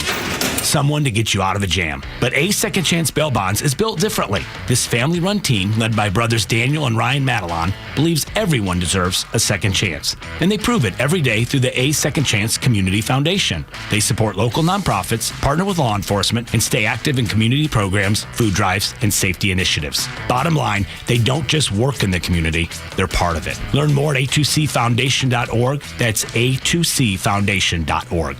Hey, it's Tug. Chuck and the team at Central Heating and Air Conditioning are bringing back something I love. Their 6th annual Christmas in July, benefiting Skyland Trail right here in Atlanta. Skyland Trail does incredible work helping people facing mental health challenges get real, lasting support. And Central is proud to give back to a community that they've been serving since 1947. Now, here's the part I like. It's easy to help, and it actually helps you, too. When you sign up for a Central maintenance agreement, they'll donate $10 directly to Skyland Trail. And on your side, you'll get priority service, seasonal tune-ups to help prevent breakdowns, and better efficiency, especially now that the Georgia heat's kicked in. It's one of those rare wins where you're taking care of your home and helping someone else at the same time. Central services all makes and models. With them, you're never a number, you're family. Call 770-GET-HEAT or go to centralheat.com to sign up today. Carrier products, carrier warranty, carrier peace of mind. Central Heating and Air Conditioning, delivering carrier comfort for the world we share. We're smart, we care. We're Central Heating and Air. The legend Neil Bortz is only on Extra 106.3. Hey, it's the Kimmer. How's it going? Here's what you missed from the Talkmaster. We learned about some new rights that Americans would have if AOC had control. You would have the right to not pay your rent because they want to make evicting a renter illegal. No kidding. Catch Neil's commentary every day on Extra 106.3 or listen anytime on the Extra 106.3 app.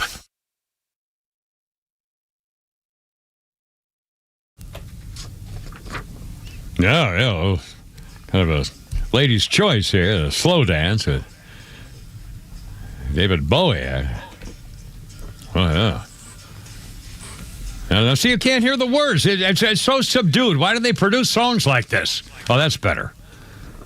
But why do you start that low like that? Huh? He wasn't singing at first. Oh, yeah. Well, I guess he was just moaning or something.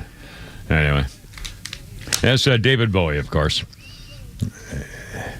1973, David Bowie released Starman as a single in Britain. It became his first hit in 1973 since 1969's Space Oddity. The song Starman was a late addition to the album The Rise and Fall of Ziggy Stardust, and the Spiders from Mars included at the insistence of RCA's Dennis Katz, who heard a demo and loved it, believing it would make a great single. The lyrics describe Ziggy Stardust bringing a message of hope to Earth's youths through the radio, salvation by an alien named Starman. There we are. So David Bowie, Starman, big hit. There you go. Our birthday list includes the naughty little Jessica Alba. What a beautiful girl. Jessica Alba's 45 years old.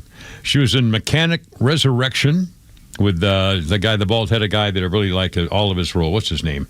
Who's Statham. The guy? Jason Statham, yeah. Jessica Alba's 45. Mechanic Resurrection. She was in Dark. When she was 19 years old, she made her start in the movie Dark Angel.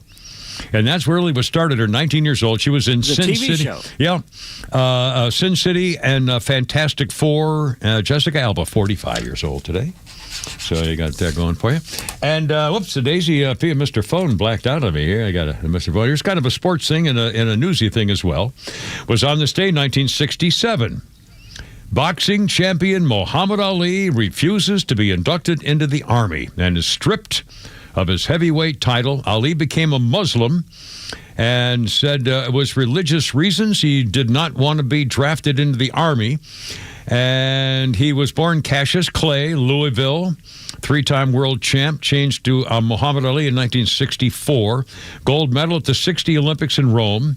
Boxing debut against Tony Hunsaker in 1960, won the bout in 6 rounds.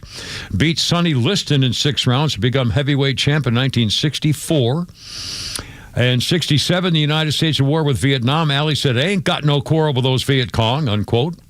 He was convicted of draft evasion, sentenced to 5 years in prison, fined $10,000, banned from boxing for 3 years. He stayed out of prison, appealing it, returned to the ring in 1970, beat Jerry Quarry here in Atlanta for the 3rd round knockout. That was in 1970. 1971, he fought Joe Frazier, fight of the century, and lost after 15, the first loss of Ali's career. And in June of the same year, in 71, the overturned by the Supreme Court for evading the draft. Let's see. An underdog Ali bested George Foreman, reclaimed his belt at the Rumble in the Jumble in Kinshasa, Zaire in 1974. In 75, met Joe Frazier for a 3rd time, Thrilla in Manila, and beat Joe Frazier in 14 rounds. Lost the title to Leon Spinks.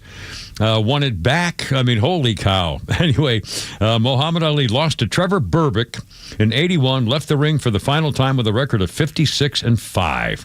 The only fighter to be heavyweight champion 3 different times. It was revealed in 1984 that Ali had Parkinson's disease.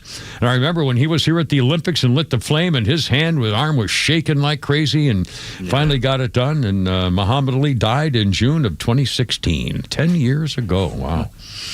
By the way, yes, have you seen SWAT Tunes' contribution to the Kimmel Show Twitter account? No, I don't go into. I don't have a Twitter account. I don't think. He basically has us all dancing with each other, or what? Yes. Oh no! Yes, Whoa! Wait a minute! Now we're doing like the step dance or something. What the hell is it? Flounder, you're in management. What is this now? Let me find it. And I'll send it to you. What the hell? You know? I'll send it to you. It's quite interesting. Yeah. Okay. Yeah. Very funny. Thank you, SWAT Tune. I appreciate it. Haven't you got something to do? Jobber.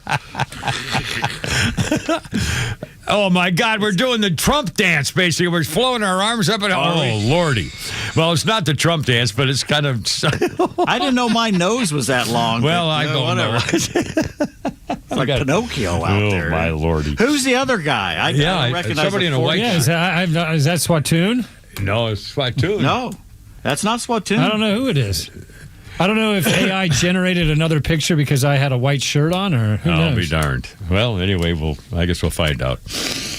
Kimmer, Pete, Flounder, and Volcanoes on the board. 5:41 is our time. Here's the number, 404-741-1230, 741-123, and 0 at the end there, 1230. And there's video going around, and I have an opinion. I'll bet you might too. You may have seen it. If you didn't, here it is. A video. Well, you can't see it, of course. A video of a guy and his wife about to play pool at a mostly empty bar. As the husband's racking up the pool balls, his wife at the other end of the table is approached by a drunk guy in a polo shirt and torn jeans who grabs her fanny. The wife of the other guy shoos the wife shoos the guy away. The husband saw it. In a flash, he charges at the drunk guy and hits him so hard it knocks him clear over backwards and out. Good.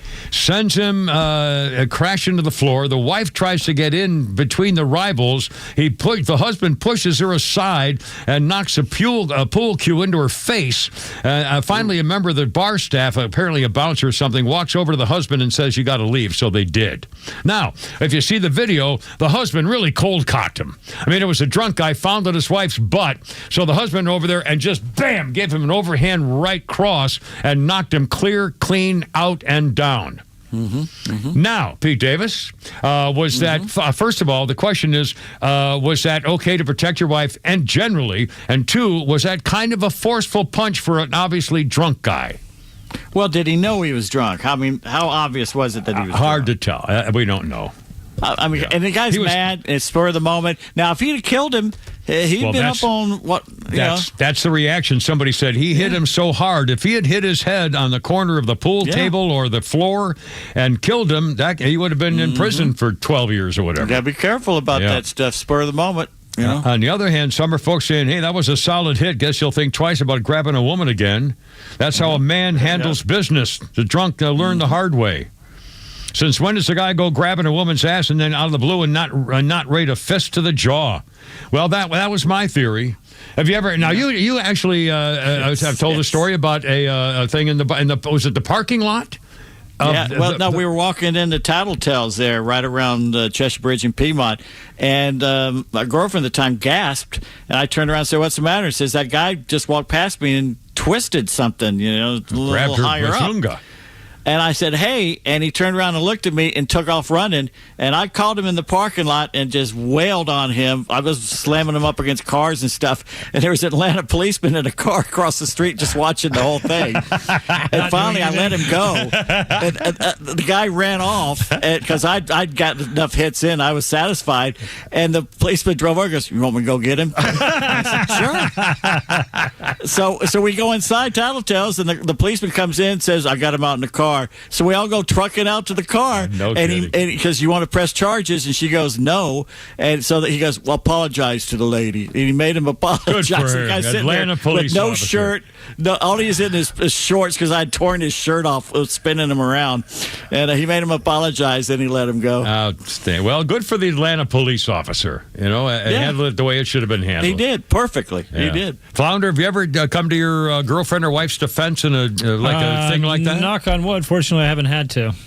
You are lucky. I mean, well, I mean, I don't know if you're lucky. I don't think fun. most guys. Come on. Yeah. I actually had. I've had a couple of round-ins. One, and nothing that ended. Just two. A few times before it came to. But actually, the one that was most violent was a case where I was by myself, and a guy, drunk, was bothering a woman in a parking lot as I was going into a restaurant. And it was really offensive, and he was drunk and obviously doing something horrible. And I confronted him, and his mistake was he confronted me back and tried to start something, and it was unfair because he wasn't sloppy drunk where he couldn't stand up, but he was obviously he was obviously feeling pretty good. He was lightly hammered or whatever, and so I obviously had the advantage and beat him pretty bad. But the poor, I mean. Women, what they're supposed to do is somebody had to come to her defense.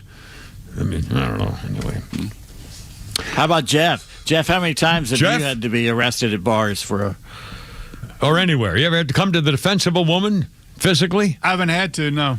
At 6'3", usually nobody bothers you. Yeah, Jeff's got a good size on him. He looks like you don't want to mess around with a guy. Anyway, so that viral video, hey, that's a decision. Holy cow, 5:46. We have another Flounders Funny. Braves are in town, and voters and stuff and scandals, and I pretty much have it all here with the Kimmer Pete Flounder and Fireball right there with 106.3. Look out, here we go.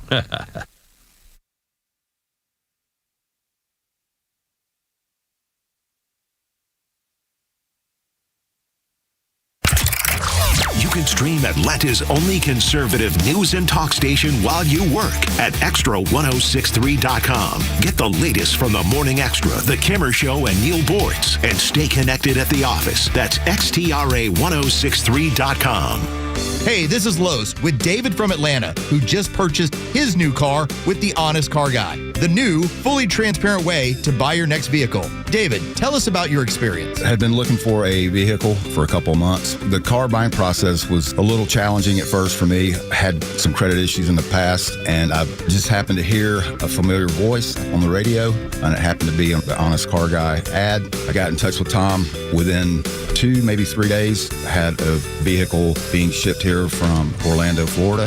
I have already recommended him to family members, several friends, and I'll purchase a car from Tom when I make my next purchase for sure. Friends, if you're in the market for a pre-owned car, truck, or SUV, get an honest car buy from the Honest Car Guy. You pay what we pay, plus an honest fee, and we back that up by giving you the bill of sale. That's our transparency guarantee. Call 844-SHOW-ME-1. That's 844-SHOW-ME-1, or visit honestcarguy.com. I'm Patrick Brown, former Army Ranger in the United States Army. Like many service members, I had to make difficult choices when leaving the military, and the most challenging thing was finding purpose in a new phase of life. Housing, employment, education, way too many decisions and no idea where to start. That was until I met the Warrior Alliance. They made it simple. They listened and quickly connected me to the services I needed. And like a trusted friend, they even followed up to make sure I was squared away. Change a veteran's life today by donating at thewarrioralliance.org, helping warriors navigate to success after service. Here's a tale of Becky. Didn't know what to do with new meds prescribed and no real cost clue. She squinted at prices, that can't be right. Then tapped GoodRx and saw the light. She could get a deal. Book telehealth if she feels. Learn about those meds without any stress. That one little app does all the rest. Even my horse downloaded it. Dang, save time and money on prescriptions. Check GoodRx. GoodRx is not insurance. Start your day with Tug and Los on the Morning Extra. We just try and have the forum and ask the questions. When you send us information, emails, or anything else and say, hey, I want to know about this, I'm telling you, that goes to the front of the line of stuff we're going to ask about, because that is, let's face it, I have my own biases of stuff I want to hear about from politicians. I've got to have those go on the back burner and say, you know what, that may not be the most interesting aspect or what's going to make the decision on a vote for someone who's out there. And so when you give us that feedback, that goes to the front of the line on stuff we're going to talk about. The Morning Extra, 6 to 10 a.m. on Extra 106.3 and the Extra app. This is Atlanta's new home for Fox News, Extra 106.3 FM. Hey ho! It's either Chicago, Three Dog Night, or Earth, Wind, and Fire, depending on the number of trombones. Oh, this is Chicago. There we go. It's the same band. They just changed the instruments. You know, rock and roll, bit. Chicago there. Yeah, I don't recognize this at all. This had to be an early one. 1969, the self-titled debut album by Chicago Transit Authority was released in 69. For the next album, the group shortened their name to just Chicago. They were nominated later for a Grammy Award for Best New Artist of the Year in 69. The album stayed on the Billboard chart for 171 weeks and beat the previous record for a rock album longevity of 155 weeks. It didn't say who they beat. 69, probably the Stones or the Beatles.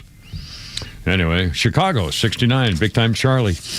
Let's see. There you go, little Chicago. Check the horns. As a former first-chair trombone player in the All-State Band, I don't want to brag or anything. Played the trumpet and trombone. So, birthday list includes that naughty little Anne Margaret. Naughty little Anne Margaret's 85. The old school beauty who fell for Elvis in Viva Las Vegas. Also gave birth to Roger Daltrey and Tommy. Anne Margaret, 85 years old, Melted Hearts and Grumpy Old Men. She was, I think, made famous in Bye Bye Birdie. She was in Carnal Knowledge, State Fair, and The Cincinnati Kid, which was just on the other night. I DVR'd it. I haven't looked at it again yet. I haven't seen it in years.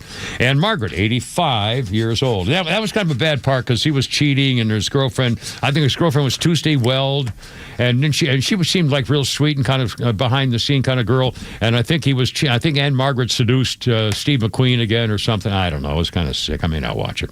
Let's see what else. Another birthday chickie here. Hold on. Mary McDonnell. President Rosalind on Battlestar Galactica, Commander Rador on Major Crimes. She dances with wolves. Mary McDonnell's 74 years old today. Oh, and I used to watch this guy, Michael Carbonaro. You ever seen this? He does the Carbonaro effect. He's a magician. And his bit is, he has his own show, and his bit is he'll be like running a coffee shop. And, well, in fact, hold on a minute. I've got it in here on my phone. I did a little thing. He's from Atlanta, and he does it around here? I think he is. I can't prove it because I can't find it. But hold on a second. I copied this thing. Okay, Here we go. Michael Carbonaro, he does hidden camera magic tricks and stunts. For example, he'll make a basketball fit into a little tiny empty bowling ball box. He'll make a basketball fit there. He'll do a popular disorienting trick where he stretches a participant's arm in the wrong direction. He transforms things like making reconstituted sugar disappear from the coffee it's in. He poses, my favorite is when he poses as a clerk and he convinces people he can do things like moving tan lines with special oils, or turns groups of frogs from 5 frogs into 1. I mean, and the look on their faces when he just does it like there's nothing to it, and they're going, what the hell just happened? And it's hysterical. It's called the Carbonaro effect. I don't know if it's still on, but it's really funny stuff. And he is 50 years old today, Michael Carbonaro. Anyway. Okie dokie. And let's do a little, we got a little, oh my God, I'm running out of time. I'm so sorry. I will do this because this was a major story and it kind of turned out a little funny. It was on this day in 1789. 3 weeks into a journey from Tahiti to the West Indies, the HMS Bounty is seized in a mutiny led by Fletcher Christian, the master mate. William Bligh, the captain, and 18 of his loyal supporters were set adrift in a small open boat, and the Bounty set course for Tubai, south of Tahiti. It left England for the South Pacific to get breadfruit sapling trees to bring to the West Indies. He would serve food to enslaved passengers. After 10 months, they arrived in Tahiti, remained there for more than 5 months after they took over the ship. The crew in Tahiti had a great life, reveling in the comfortable climate, lush surroundings, and all the women. Fletcher Christian fell in love with a Tahitian girl named Motawa. The Bounty departed Tahiti with its breadfruit saplings, and Christian and the officers seized the ship. Captain Bligh would fall prey to a total of 3 mutinies in his career. He was an impressive commander, insulted those people under him. They put him in a 23-foot longboat in the middle of the Pacific, handed him a death sentence. By remarkable seamanship, Captain Bligh and his men reached the East Indies in 1789, months later, after a voyage of 3,600 miles. And he returned to England and sailed again to Tahiti, where he made more transported breadfruit trees to the West Indies. The Bounty settled on Pitcairn Island, isolated, uninhabited, volcanic island 1,000 miles east of Tahiti, remained on Tahiti, captured, taken back to England, were hanged, 3 of them, and the British ship searched for Christian and his others, but never found them. Anyway, Pitcairn Islanders resettled in 1831. The life there is mostly from the pirates, or the mutineers. More families showed up, and most of the people there are direct descendants of the mutiny on the Bounty. And the free, idyllic life in the, southern breezes of the West Indies. Anyway, 5:55, Kimmer, Pete, and Flounder. And let's see. Let's play cut number 2. Ocasio Bang Bang Stupidio is one thing, but Representative Ilhan Omar, she's the one who married her brother and had sex with her brother in order to get into America. And there's some video came out from a year ago where she's with a whole bunch of Democrats, and she wants us to repeal the Alien Enemies Act because Donald Trump is a war criminal. And here's what she says about the use of this act in years past. Cut number 2, Jeff. The last time the Alien Enemies Act was invoked, it was used to detain and deport German, Japanese, Italian immigrants during World War XI. World War XI, ladies and gentlemen. She was taught at the Luring Center. Well, she's such the Leering Center. Leering Center. She saw the 2 sticks. It must be 11. Oh my God! And she quickly, it's World War II. Seriously, how could you see World War I and think it's World War XI? I mean, seriously, is there anybody? How can we live in a country where this idiot is elected and rules us? Yeah. Seriously, Minnesota. Yeah, and by the way, up to her freaking neck in the Somalian ice pirate scandals in Minnesota. She made it possible to make sure when they passed the rules for people to get money for the NGOs and all those welfare centers for the children, the autistic kid centers, all that stuff. She made the law happen so that there was no gut check on where they spent the money. She basically said, yeah, you apply, we'll give it to you, and there's no check on the money. I mean, that's just, that's Minnesota. Came in the system. They shut in one state 14,000 people were getting SNAP benefits. You know, it's just to help people who need money, need food. Welfare, yeah. We're driving luxury vehicles, 3 Bentleys, 3 Ferraris, 11 Lamborghinis, 59 Maseratis, 141 Porsches, 244 Alfa Romeos, 306 Land Rovers, 2,098 Teslas being driven by SNAP recipients. There you go. Somalian Ice Pirates in Minnesota, ladies and gentlemen. Hey, how about one more Flowers Funny there, Volcano? What do you got over there? My wife's actually mad at me right now because I went out drinking like a few nights ago, and I stayed out crazy late. So I'm going to read. I have a sequence of text. I'm going to read, just see if we can figure out where she got mad. The first text, my wife was at work at 3:03 p.m. She texted, "Are you awake?" 3:10 p.m. I texted, "Just got done jogging."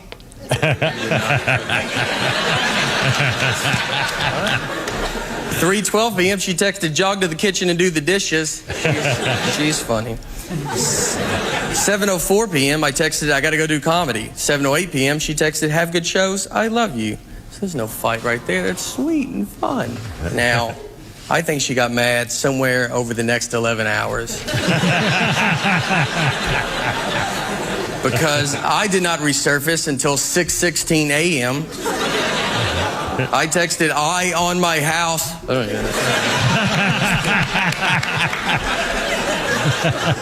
6:17 a.m. she texted, "Are you drunk?"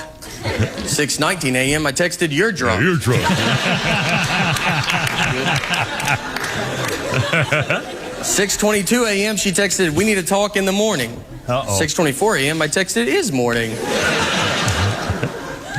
6:27 a.m. she texted, "Sleep on the couch." I was like, oh boy, that's when I knew I was in trouble, guys. But we've been together a long time. I know how to fix all this stuff. So the last text I sent, 6:31 a.m., I texted, "Whatever, dude." Nate Bargatze. The one and only.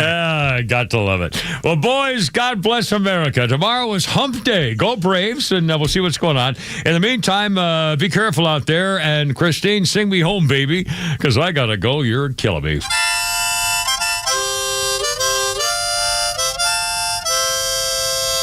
Kind of a sad and mournful harmonica right there. Anyway, God bless America. Hoorah, look out. Go Braves. Herp and herp.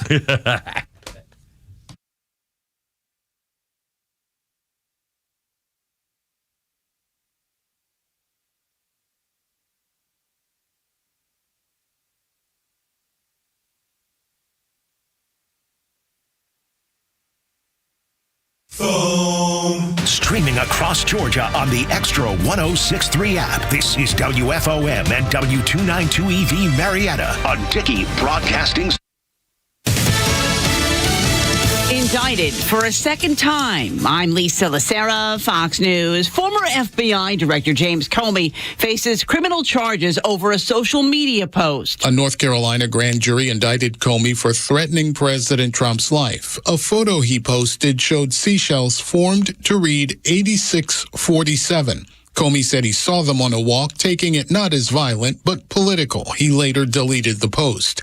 Acting Attorney General Todd Blanche said they can prove Comey's intent. With witnesses, with documents, with the defendant himself, to the extent it's appropriate. Comey was also indicted for transmitting a threat in interstate and foreign commerce. An indictment against him last year for lying and obstructing Congress was thrown out after a judge said it was brought by an illegally appointed prosecutor. Fox's Colonel Scott, in an online video, Comey said he's still innocent and still unafraid. Britain's King Charles balancing humor and serious messages in a speech before a joint session of Congress this afternoon, speaking about the 250th anniversary of the United States. For all of that time, our destinies as nations have been interlinked. As Oscar Wilde said, we have really everything in common with America nowadays, except, of course, language. And of the bonds between the U.S. and Britain. In this unpredictable environment, our alliance cannot rest on past achievements or assume that foundational principles simply endure. Charles also spoke about the importance of NATO to protect the citizens of the U.S. and Europe. This coming as President Trump has talked about the U.S. leaving the alliance. Charles and Queen Camilla are the honored guests at a state dinner this evening at the White House. America is listening to Fox News.